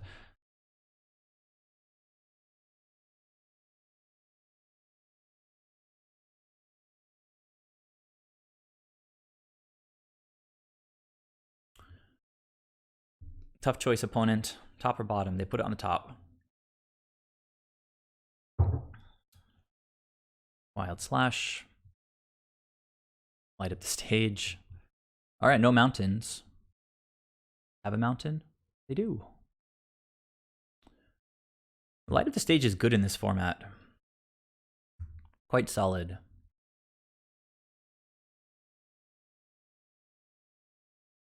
This is tricky.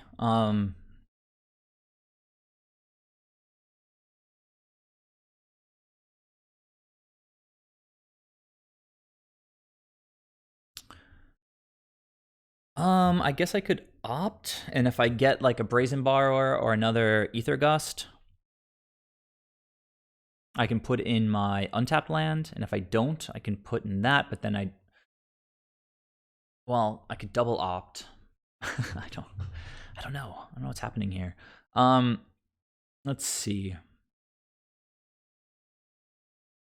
They're getting lowish on cards, but they do have another light up the stage, which is rough. So I might want to just disallow the light up the stage. Unfortunately, they get to cast it for the spectacle cost. I really need to get the wolf down, I think.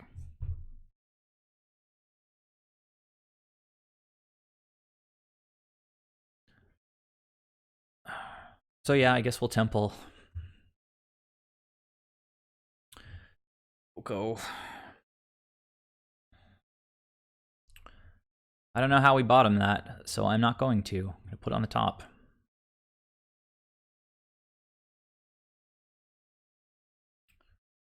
Oh man, we're gonna take so much damage next turn.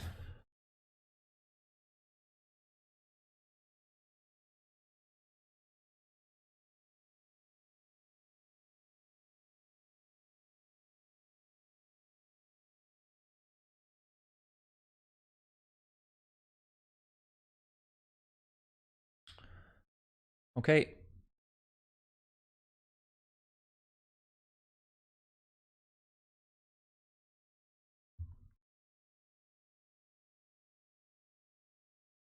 All right. Well, hopefully the wolf does enough.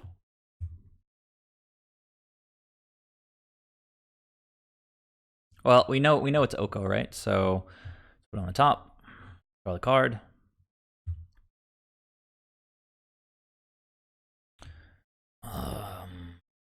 They haven't targeted any of my creatures yet. Shaper Sanctuary.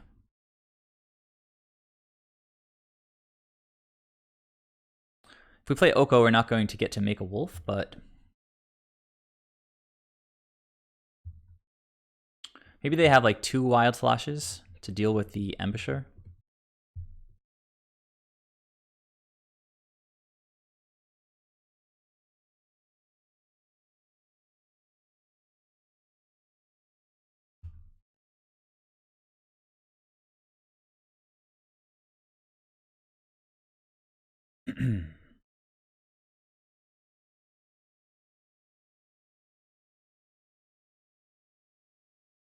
Yeah, if they kill wolf, I mean, it's sort of rough.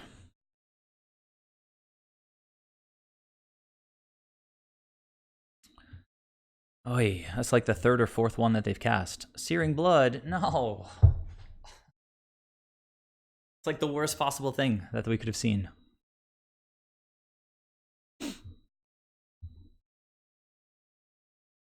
And this puts us 2 life lower, right? So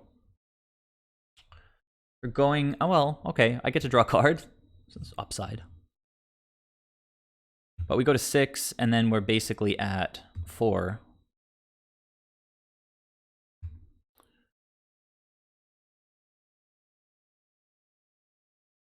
I can play Oko and gain 3 life right away.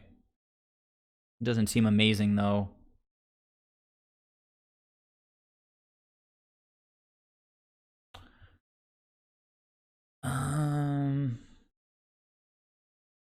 Yeah, I think we always knew it was going to be slow on the draw. It also kind of drew it late.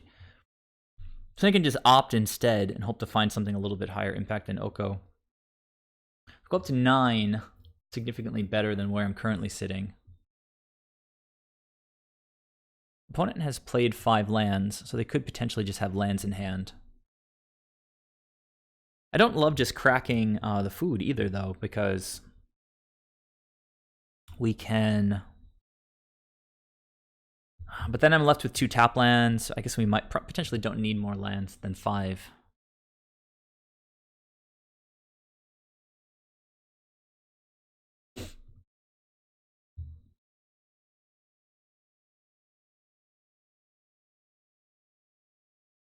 And I think I use it right now so that the opponent can't go over the top. Like with the food on the stack, they throw like a couple of Wizard's Lightnings at me or something, which would kill me anyway here, I think, so. Chandra's kind of annoying. Mountain. And yeah, that closes it out. All right, good game, opponent.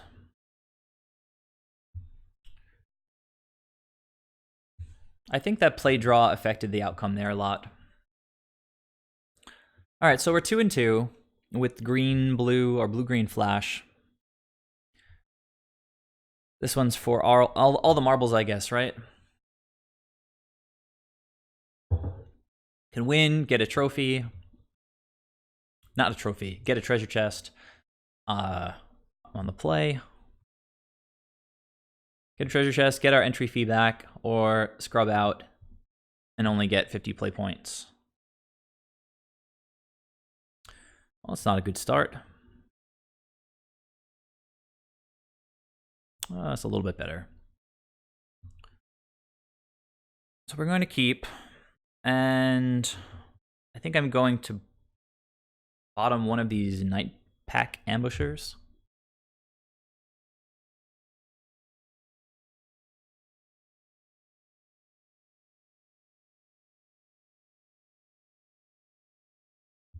I mean, this deck is fun to play. I don't know, like, you know, how amazing it is, honestly.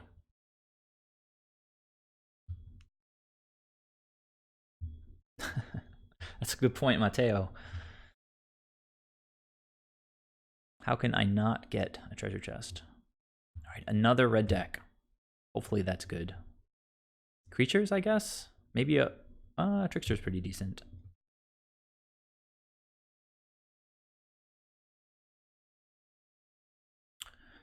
That's sort of okay as well. We need a second green source, and then sort of feeling okay.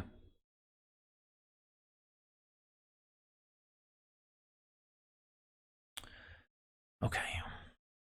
Discarding a card and drawing a card. Arclight Phoenix. You got it.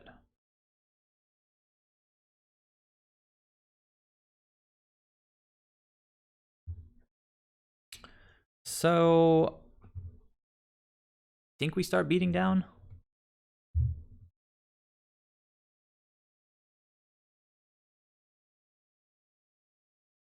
We do have Brazen Borrower to bounce the Phoenix if we feel like it. We can also just disallow something. There's that forest. Lovely.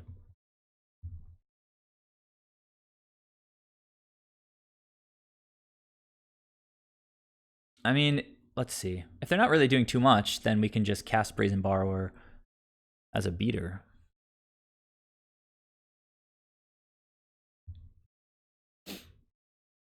It's a blue-red deck, I guess. Yeah.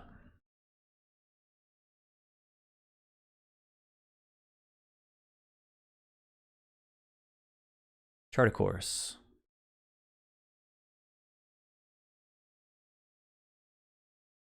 Could just disallow this.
All right, so I'm pretty much definitely going to play this Ambusher.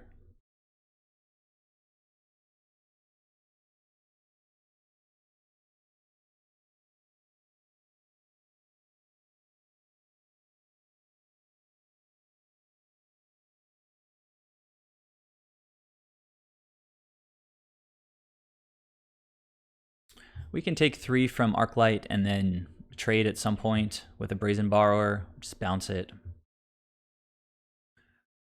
That's fine. Much rather this hit the Trickster than the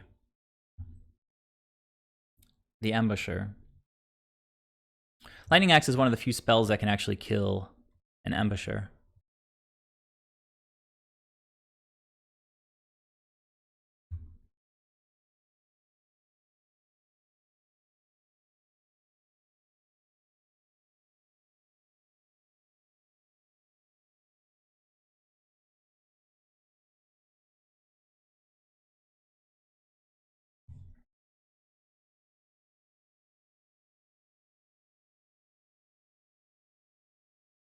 Well, that's weird. So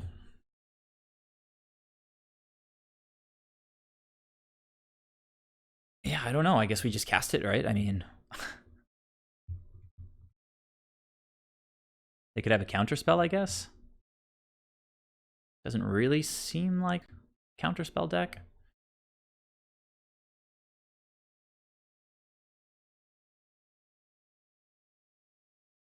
I find it hard to believe that they didn't have just like any other spell in hand, but they are on 3 cards. Let's see if they have another Lightning Axe.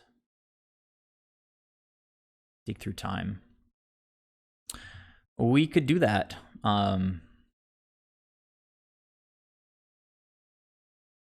Could also bounce and cast Brazen Borrower, so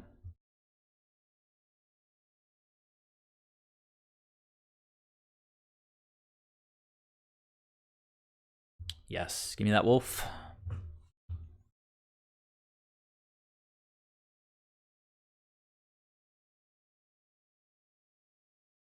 Whoa, what is this? Look at the top 3 cards of your library. Put one of them in your hand and the rest in your graveyard.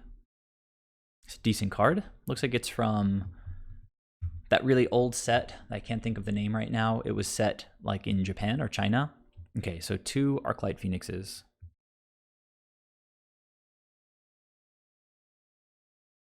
Lightning Axe. Discarding another Arclight Phoenix. But they've only cast, what, 2 spells so far? Ugh, this is rough. 2, 3, 4, 5. Alright, you got it.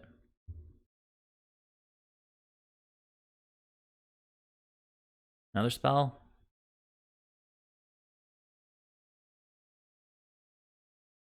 And now they're at a mana point where they can treasure cruise. So I could dig through time. 1, 2, 3, 4. 1, 2, 3, 4. But then I'm getting hit with 3 of these. I think I need to bounce one and trade with one. Jeez, that's pretty rough. Yeah, I meant Portal actually. That's what I was thinking of.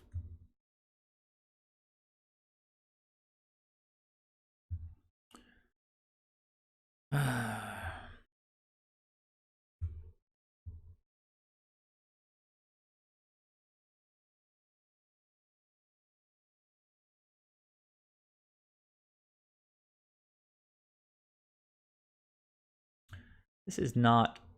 And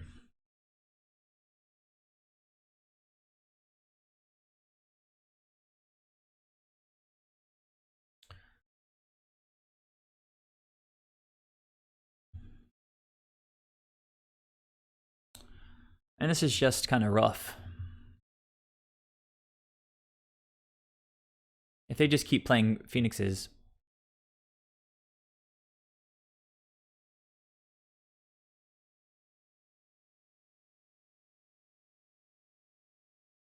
I guess Brazen Bar is just sort of solid in this spot.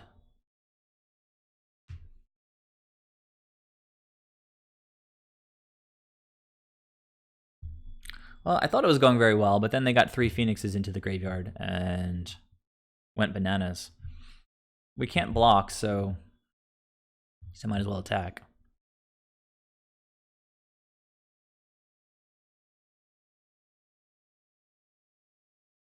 Maybe I should have dug through time. Let's see, Thing in the Ice.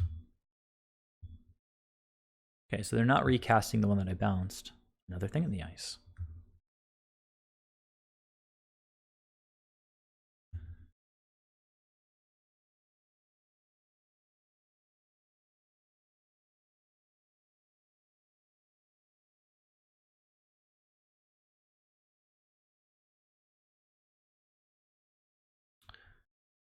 Okay, so put 2 cards into your hand.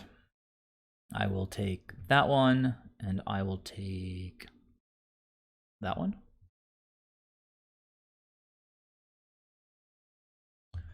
And I guess I'll bounce this thing.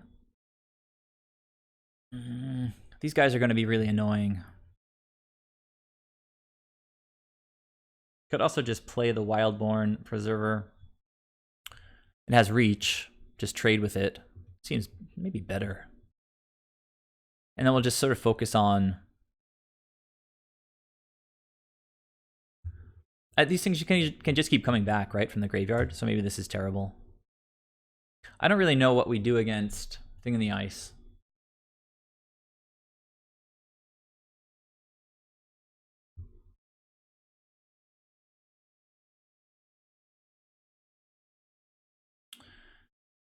All right, I guess.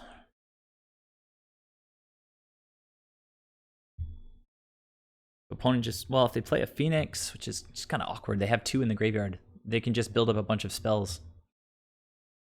If I counter it, it goes to the graveyard. Nah, that's a good one to counter.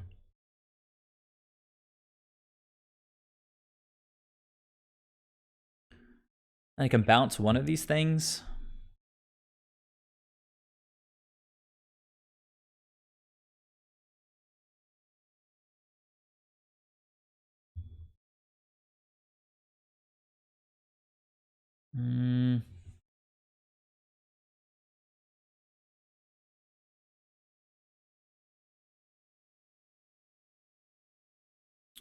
Okay, decent cards.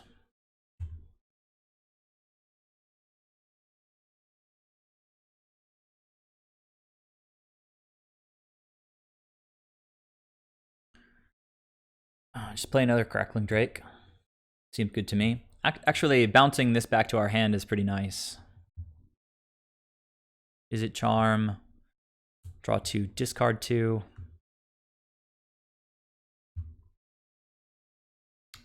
And cast that and still have up this thing. Seems reasonable.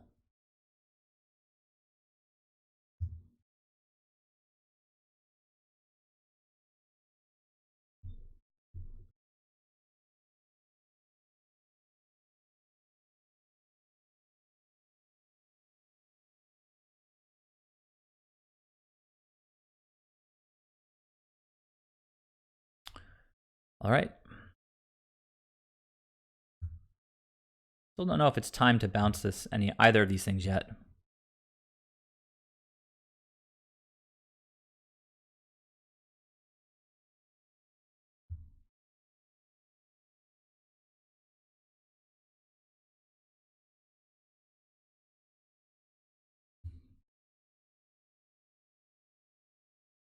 Okay.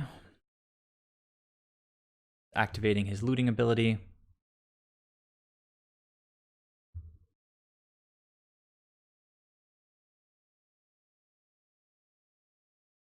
I think it might be time to flash this in and just attack in the air. So play Brineborn.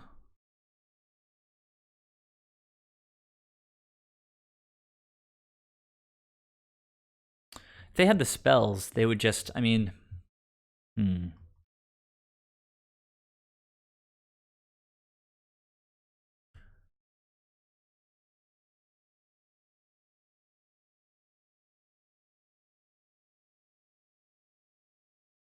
almost have enough to go Brineborn, Petty Theft, plus Brazen Borrower.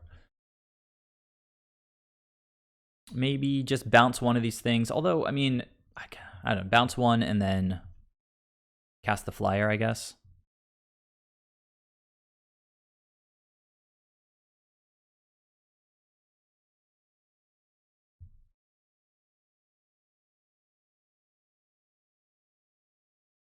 And just hope that they have no removal, and we win 3 turns, and they just draw lands. That's my plan.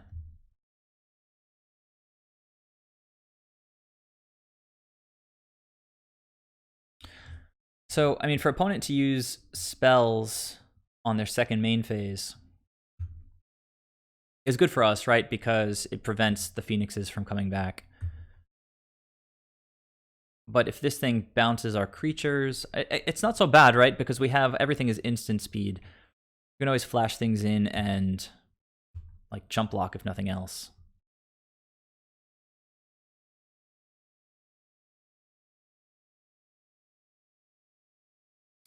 Yeah, Mateo, we had the same thought process, but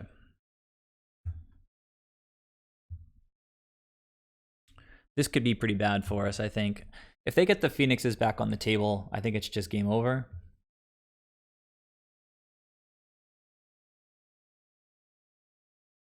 So 4 mana up. They've got their choice of 4 cards.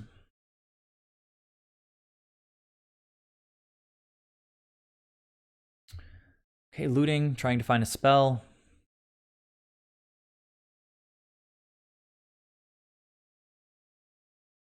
It's just the other thing in the ice. It's kind of awkward for us, to be honest. So if I play all my creatures now, which I guess I should, I can't really attack with all of them because this has kind of a big butt. Attack, block, just eat something. They've only got 1 card in hand. World Mystic is interesting. We're going to have one in hand pretty soon, I think.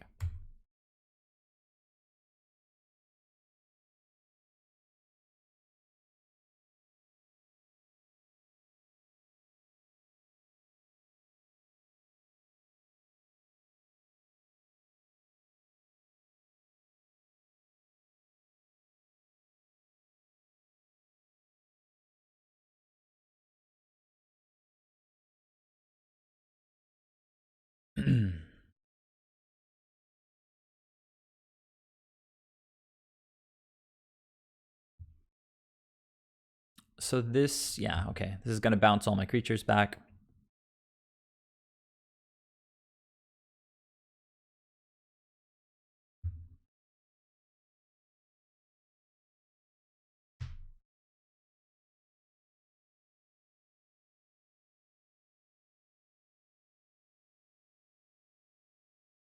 So we're setting ourselves up to just start chumping a bit. And I'm guessing I should probably chump with the Mystic, so play this thing first.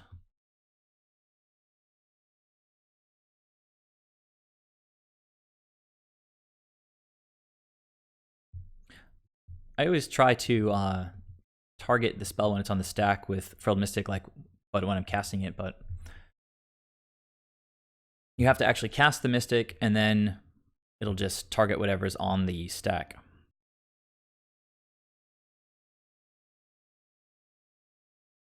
This is going to get bounced back to my hand with this other thing eventually, so it's just kind of gross. Eventually, we're going to be facing down a bunch of Awoken Horrors. They can't possibly have another 3 spells in hand.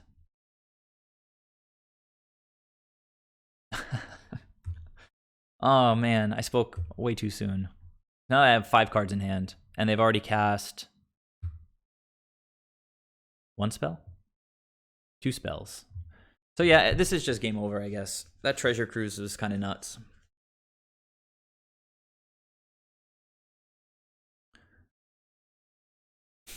This feels like a difficult matchup.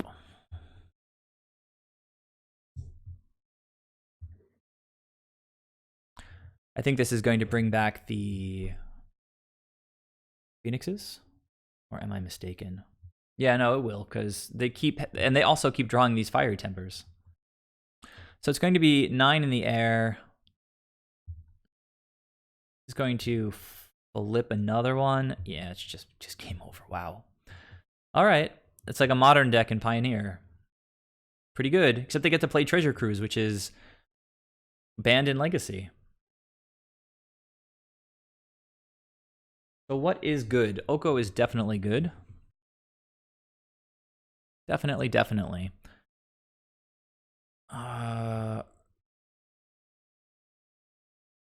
Shaper's Sanctuary.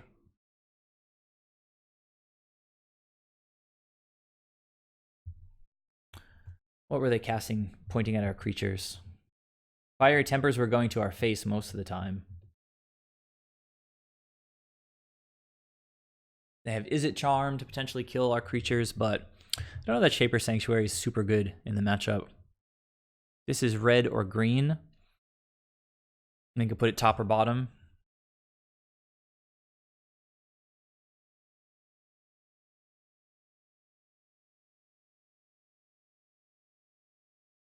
Mystical Dispute seems really good.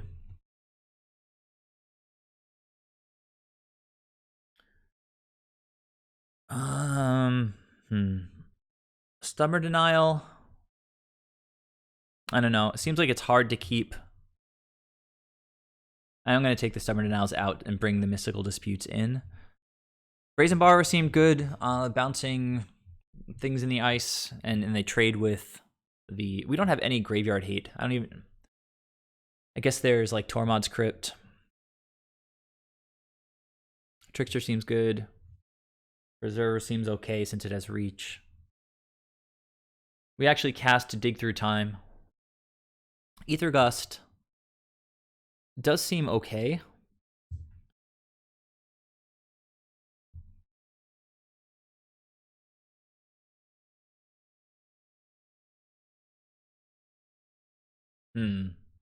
Lightning Axe, though.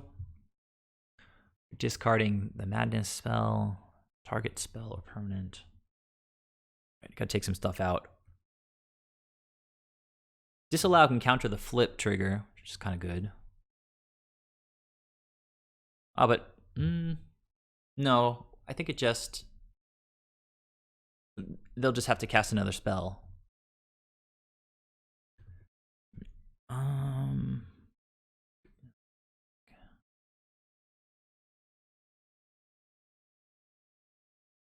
I like the hard counters. Blue counters are good. Let's trim the Ether Gusts. Trim 1 Night Pack.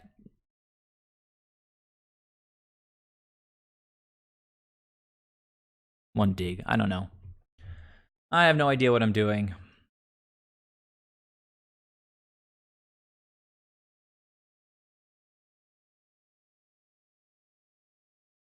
I mean, I guess we keep this. It's lands and spells, and we get to scry with the temple.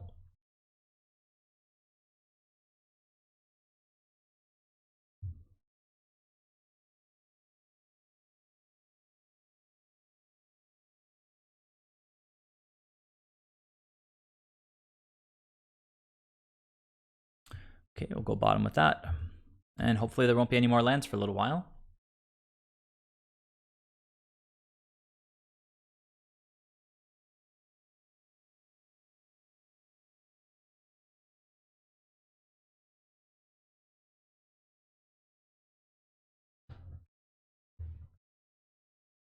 Okay, that's actually quite good if they have the turn 2 thing in the ice.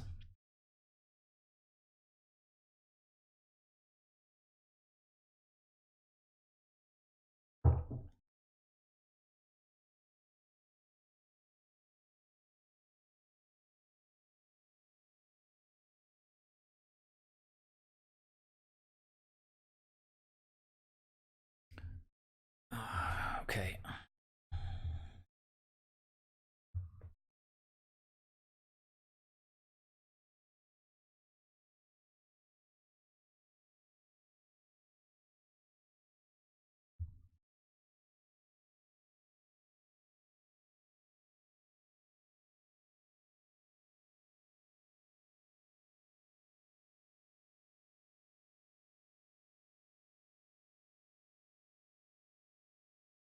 All right.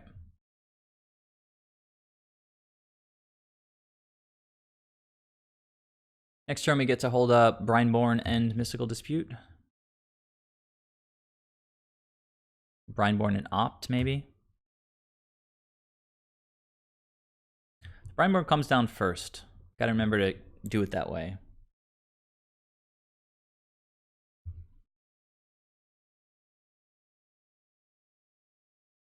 Maybe I just, let's see, pass through and see if the opponent, well,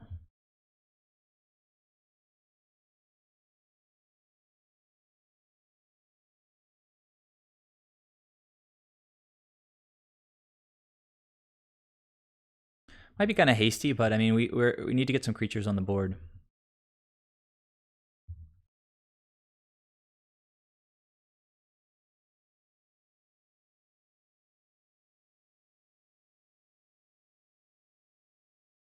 I guess they can like Wild Slash now or something.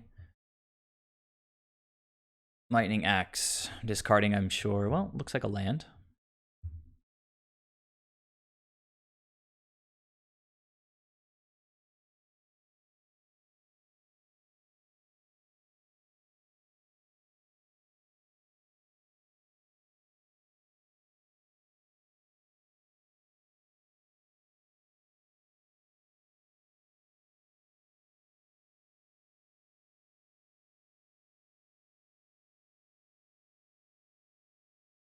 I might have wanted to save the counter spell for Thing in the Ice, but opponent's using their removal up.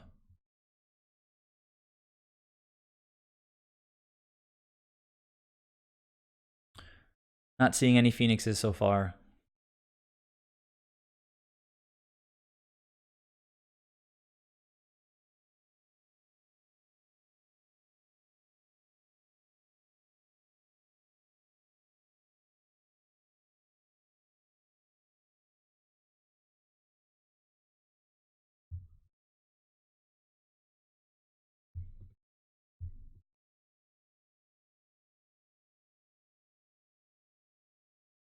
Seems like they kept a hand just with a lot of removal, although Izzet Charm is a very flexible card.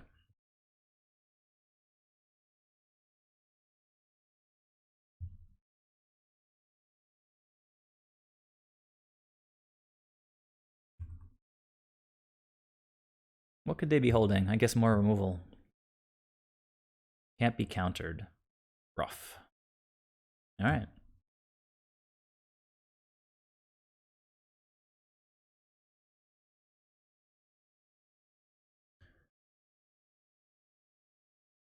Oko should be down, like getting all sorts of value right now.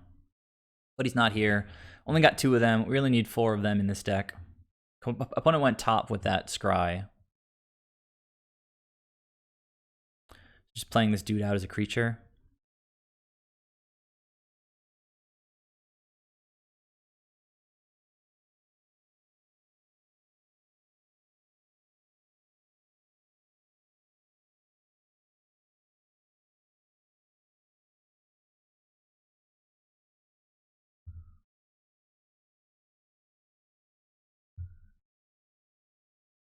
Opponent down to 2 cards.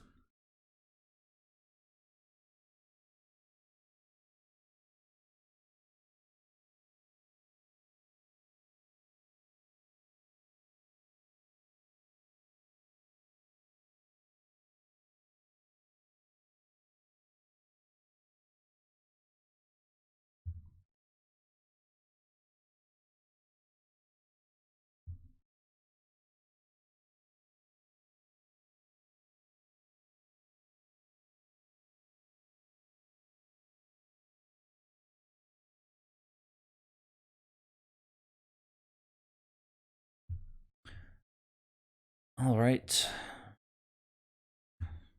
we got some creatures down.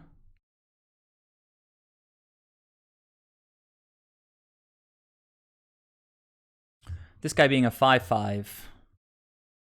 Ugh, okay, so Fry can still kill it. That's rough. I guess Lightning Axe does as well. 5 is a pretty awkward place to be with our soul threat. Maybe I should have slow rolled that a little bit.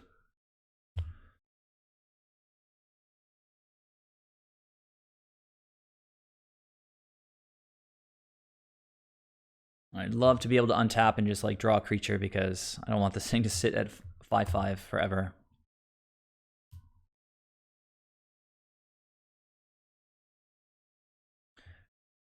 All right. Both at 0 cards. That was a nice draw.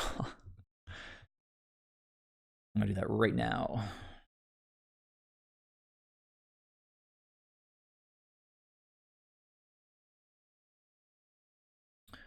Beautiful. And also beautiful.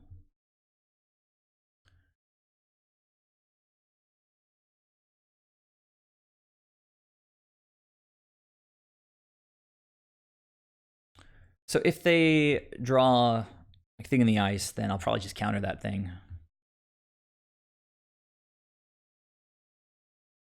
Although, they are top decking. I do like the idea of just jumping in front of this guy. If they've got the removal, I think they, you know, so be it.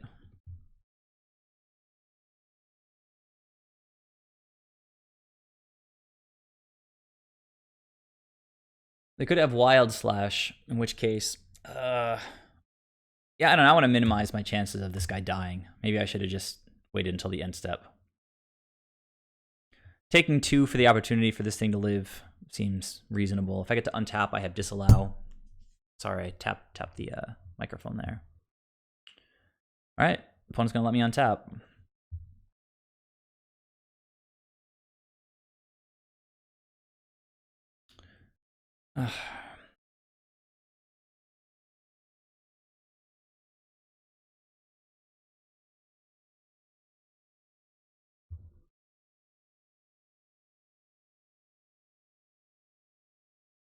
Get a wolf. Nice. Opponent responding. I guess they're gonna loot, right? Yeah.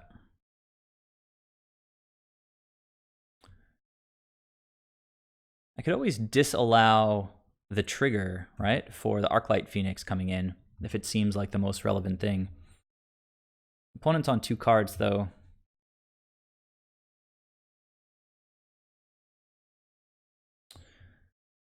Yeah, I don't know.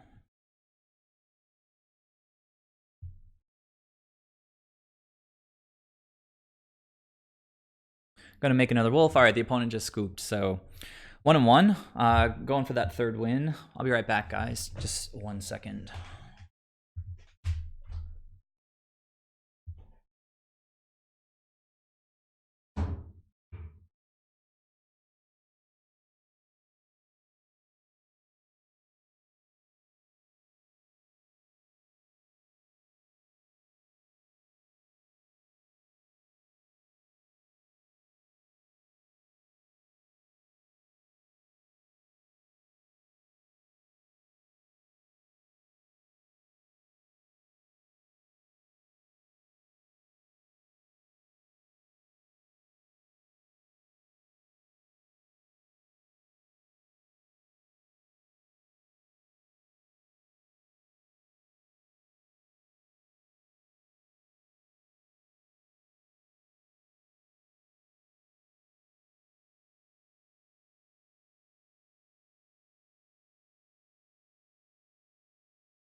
All right. Let's see. Round 5, game 3.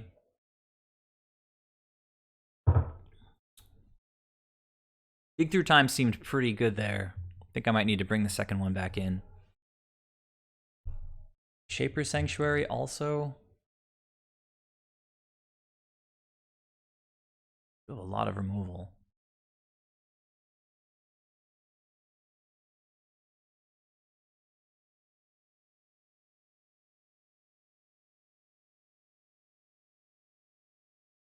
This guy's so good.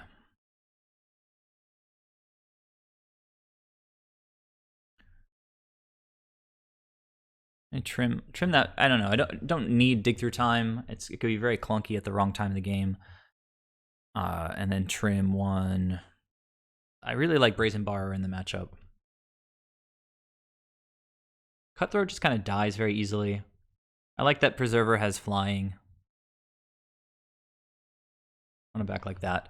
So, Brineborn Cutthroat, well, anyhow, we'll see how it goes. Didn't change the deck super substantially. Somehow, even though I'm doing commentary, I have significantly more time than the opponent, though he's not like in the danger zone. Opponent's mulliganing, and I have to mulligan as well. All right, this is a keep. 3 spells, 3 lands. Start off Forest, Harbor, Sanctum. I'm going to ship this Breeding Pool. And yeah, we'll see how it goes.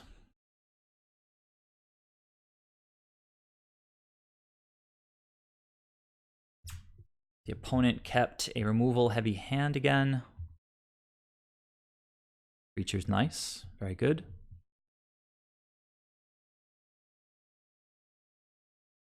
So all creatures are great now because they're either going to stick on the board or draw cards when they get removed. The most annoying card in the matchup is Thing in the Ice, and I have a feeling it's coming right now. Okay, thank God. Like, I really hate Thing in the Ice. Okay, they pitched an Arclight Phoenix. You know what? I don't know why I didn't play the Sanctum last turn. That was a weird misstep. If they get Phoenix into play next turn, which is doubtful, I guess it was because, yeah, it does make sense because I do need a forest down to get this in untapped. But I could have always led with the Sanctum and then played the forest. There's no reason to do it the other way around. All right, so at this point, we kind of want another, like a 4th land. Want the opponent to be screwed on lands. They did mulligan. They did thin their deck with Fabled Passage. This is asking too much, though.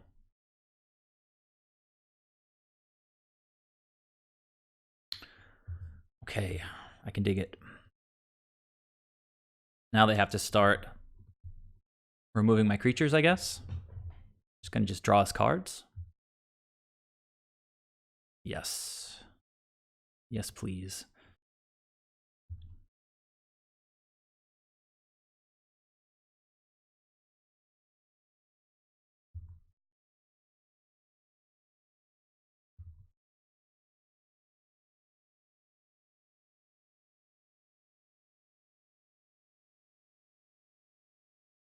So Shaper Sanctuary does actually seem quite good in this spot.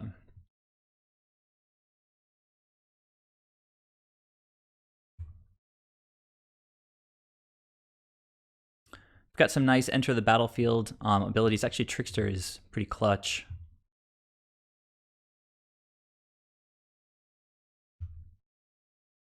Because if Trickster gets bounced by an Arclight Phoenix, sorry, by a Thing in the Ice, then, well, this guy has reach. We can throw him in there.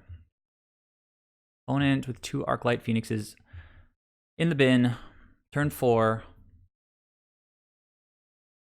Wild Slash. Trying to do 2 damage, and that's going to be good.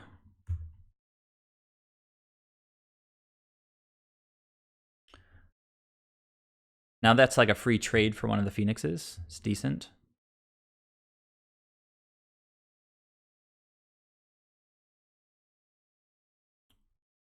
Looks like they're stuck on lands. Well, that could fix that.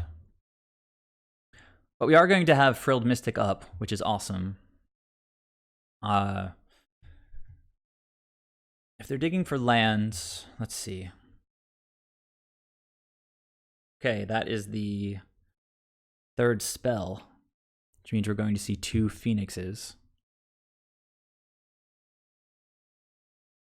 Three Phoenixes. All right, why not?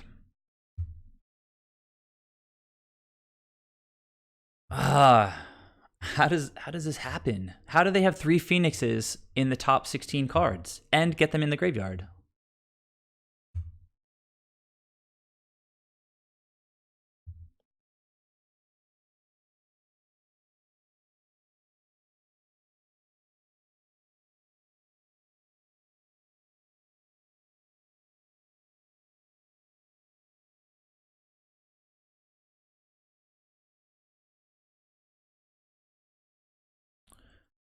Okay, so now we tap one down and then block the other one. Hopefully they can't chain 3 more spells together. They did. I guess they topped this, probably. You know what? I could just straight up kill both of these things. But then they all just come back from the graveyard. Hate it. Yeah, I'm going to do that.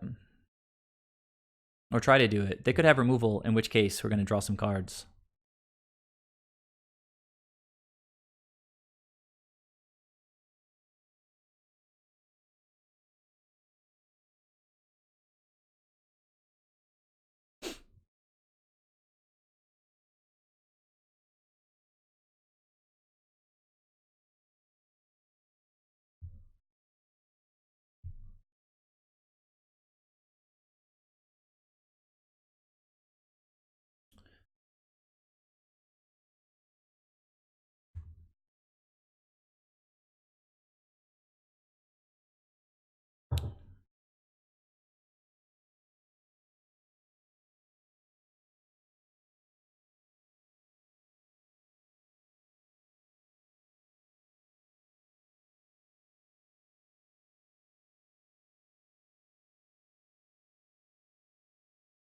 Just let me untap opponent. I think they're going to Treasure Cruise right now.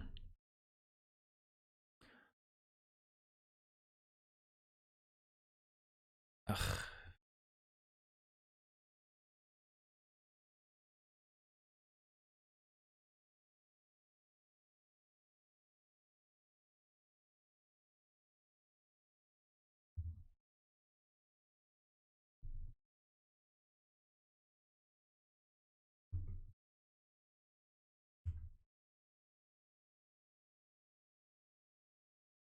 So they're untapping with, I'm sure, a land drop. 5 lands. They need to cast 3 spells.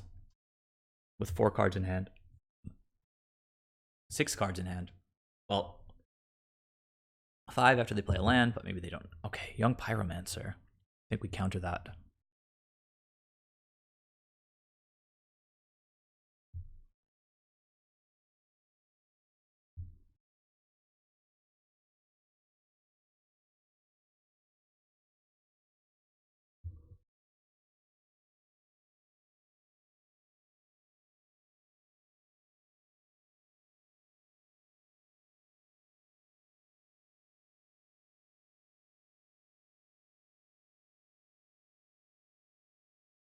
Mystical Dispute, sort of okay, I guess.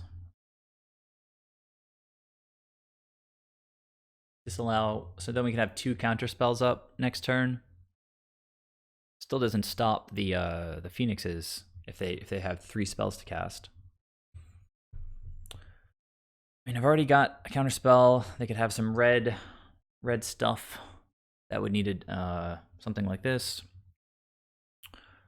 If I put this to the bottom, then draw a land, I'm gonna be pretty upset. But at the same time, I've already got a counter spell in hand. If they go for Thing in the Ice, they still have 3 mana to pay for this. Disallow can only counter one of these triggers. I don't know. I'm going to put it on the bottom. I think we need creatures.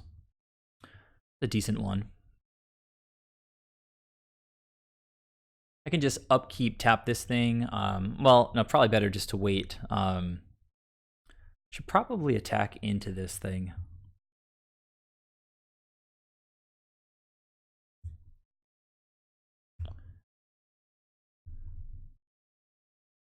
Okay.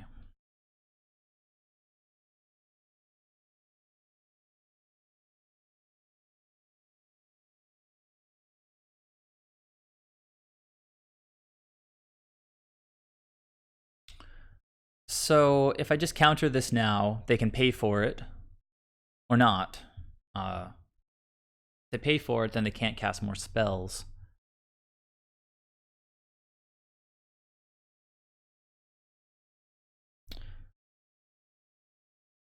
I kind of like this lets them see so many cards.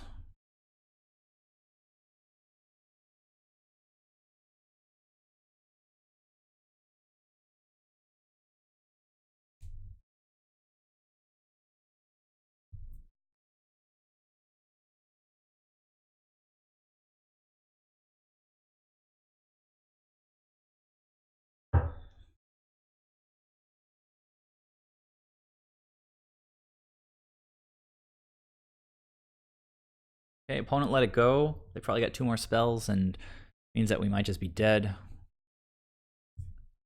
Wild Slash my face. Yuck.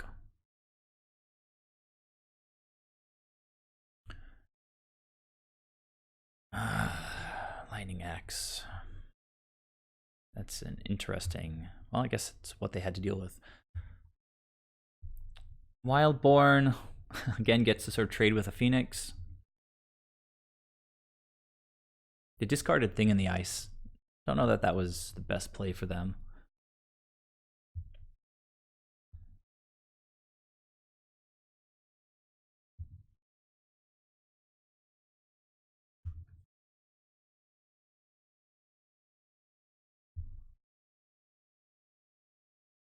I think I just Trickster one of these and tackle it, and then I can potentially draw another 2-drop. Make this guy a little bit bigger, but doesn't really matter. I'm just looking to trade here. Oh, but he's attacking with this guy as well, which is kind of obnoxious. That he gets to push damage, but I guess I did with my Mystic. Oh, I guess I'm not Trickstering here. I'm not. It's kind of like it doesn't really matter too much the order that I play these creatures. I don't think.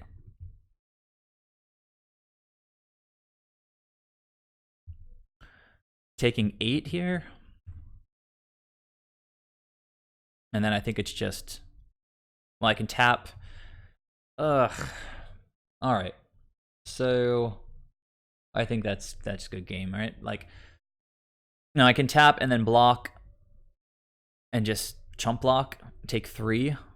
I don't see how I get out of that though.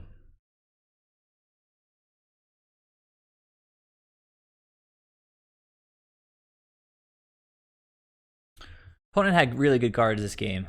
And in the other games, like in the top 20 cards, there have been 3 Phoenixes.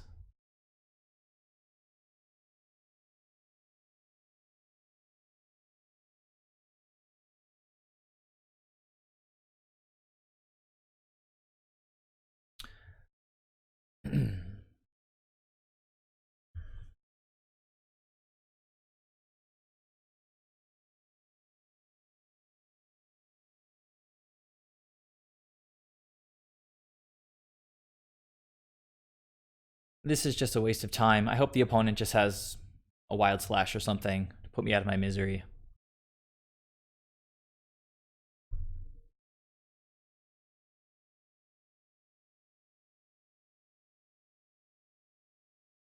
Do it, opponent. Do it. Looking for the removal.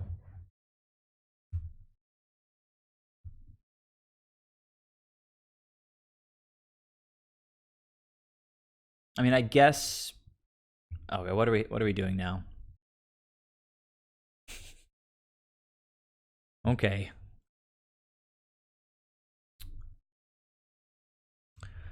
Great games. Thank you. Good luck with the rest. All right, guys, that's gonna do it. Unfortunately, we went 2 and 3. And while the deck is pretty fun, like the power level doesn't feel very high to me. For me, it's like, I don't know, like I'm not that like jazzed to play the deck. It doesn't excite me that much. I just want to play a deck with Nightpack Ambushers, just like 40 of those things. That would excite me more.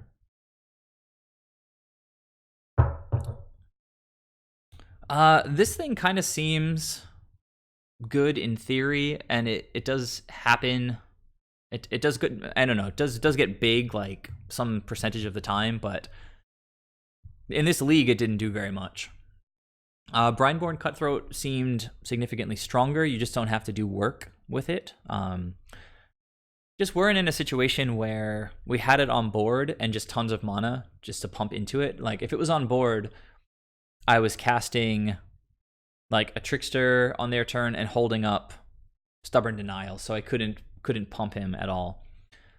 Speaking of Stubborn Denial, didn't really feel that good. It's only live when you have an ambusher or a really big Cutthroat.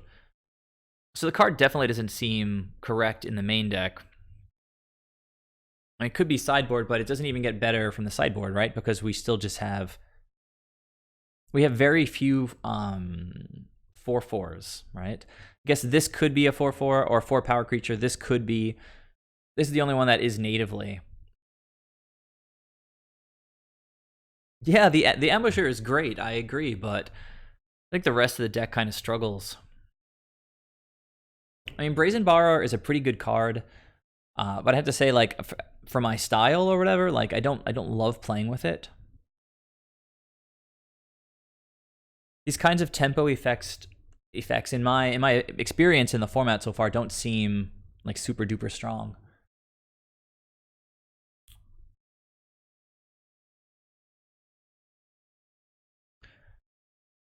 I mean, it's kind of hard to go wide with the deck, right? I mean, we do have a bunch of creatures, but just not that many.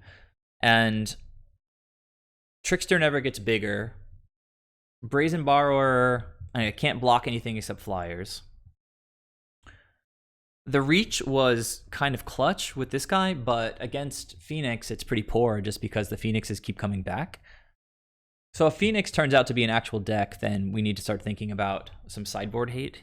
But yeah, I don't know. It was a fun league. Unfortunately, it didn't really go our way. Thanks for tuning in, guys. I hope you enjoyed it.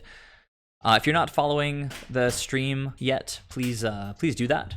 It definitely helps me out. I'm trying to hit 50 followers because I think that has some significance in the Twitch world, having 50 followers. I think I'm at like 47 or 48 right now. So yeah, it was fun. I think next time I'm going to probably play more Merfolk. I've been kind of missing it lately. Also kind of missing Rhino Soul Herder. It's those are the decks I have the most fun playing.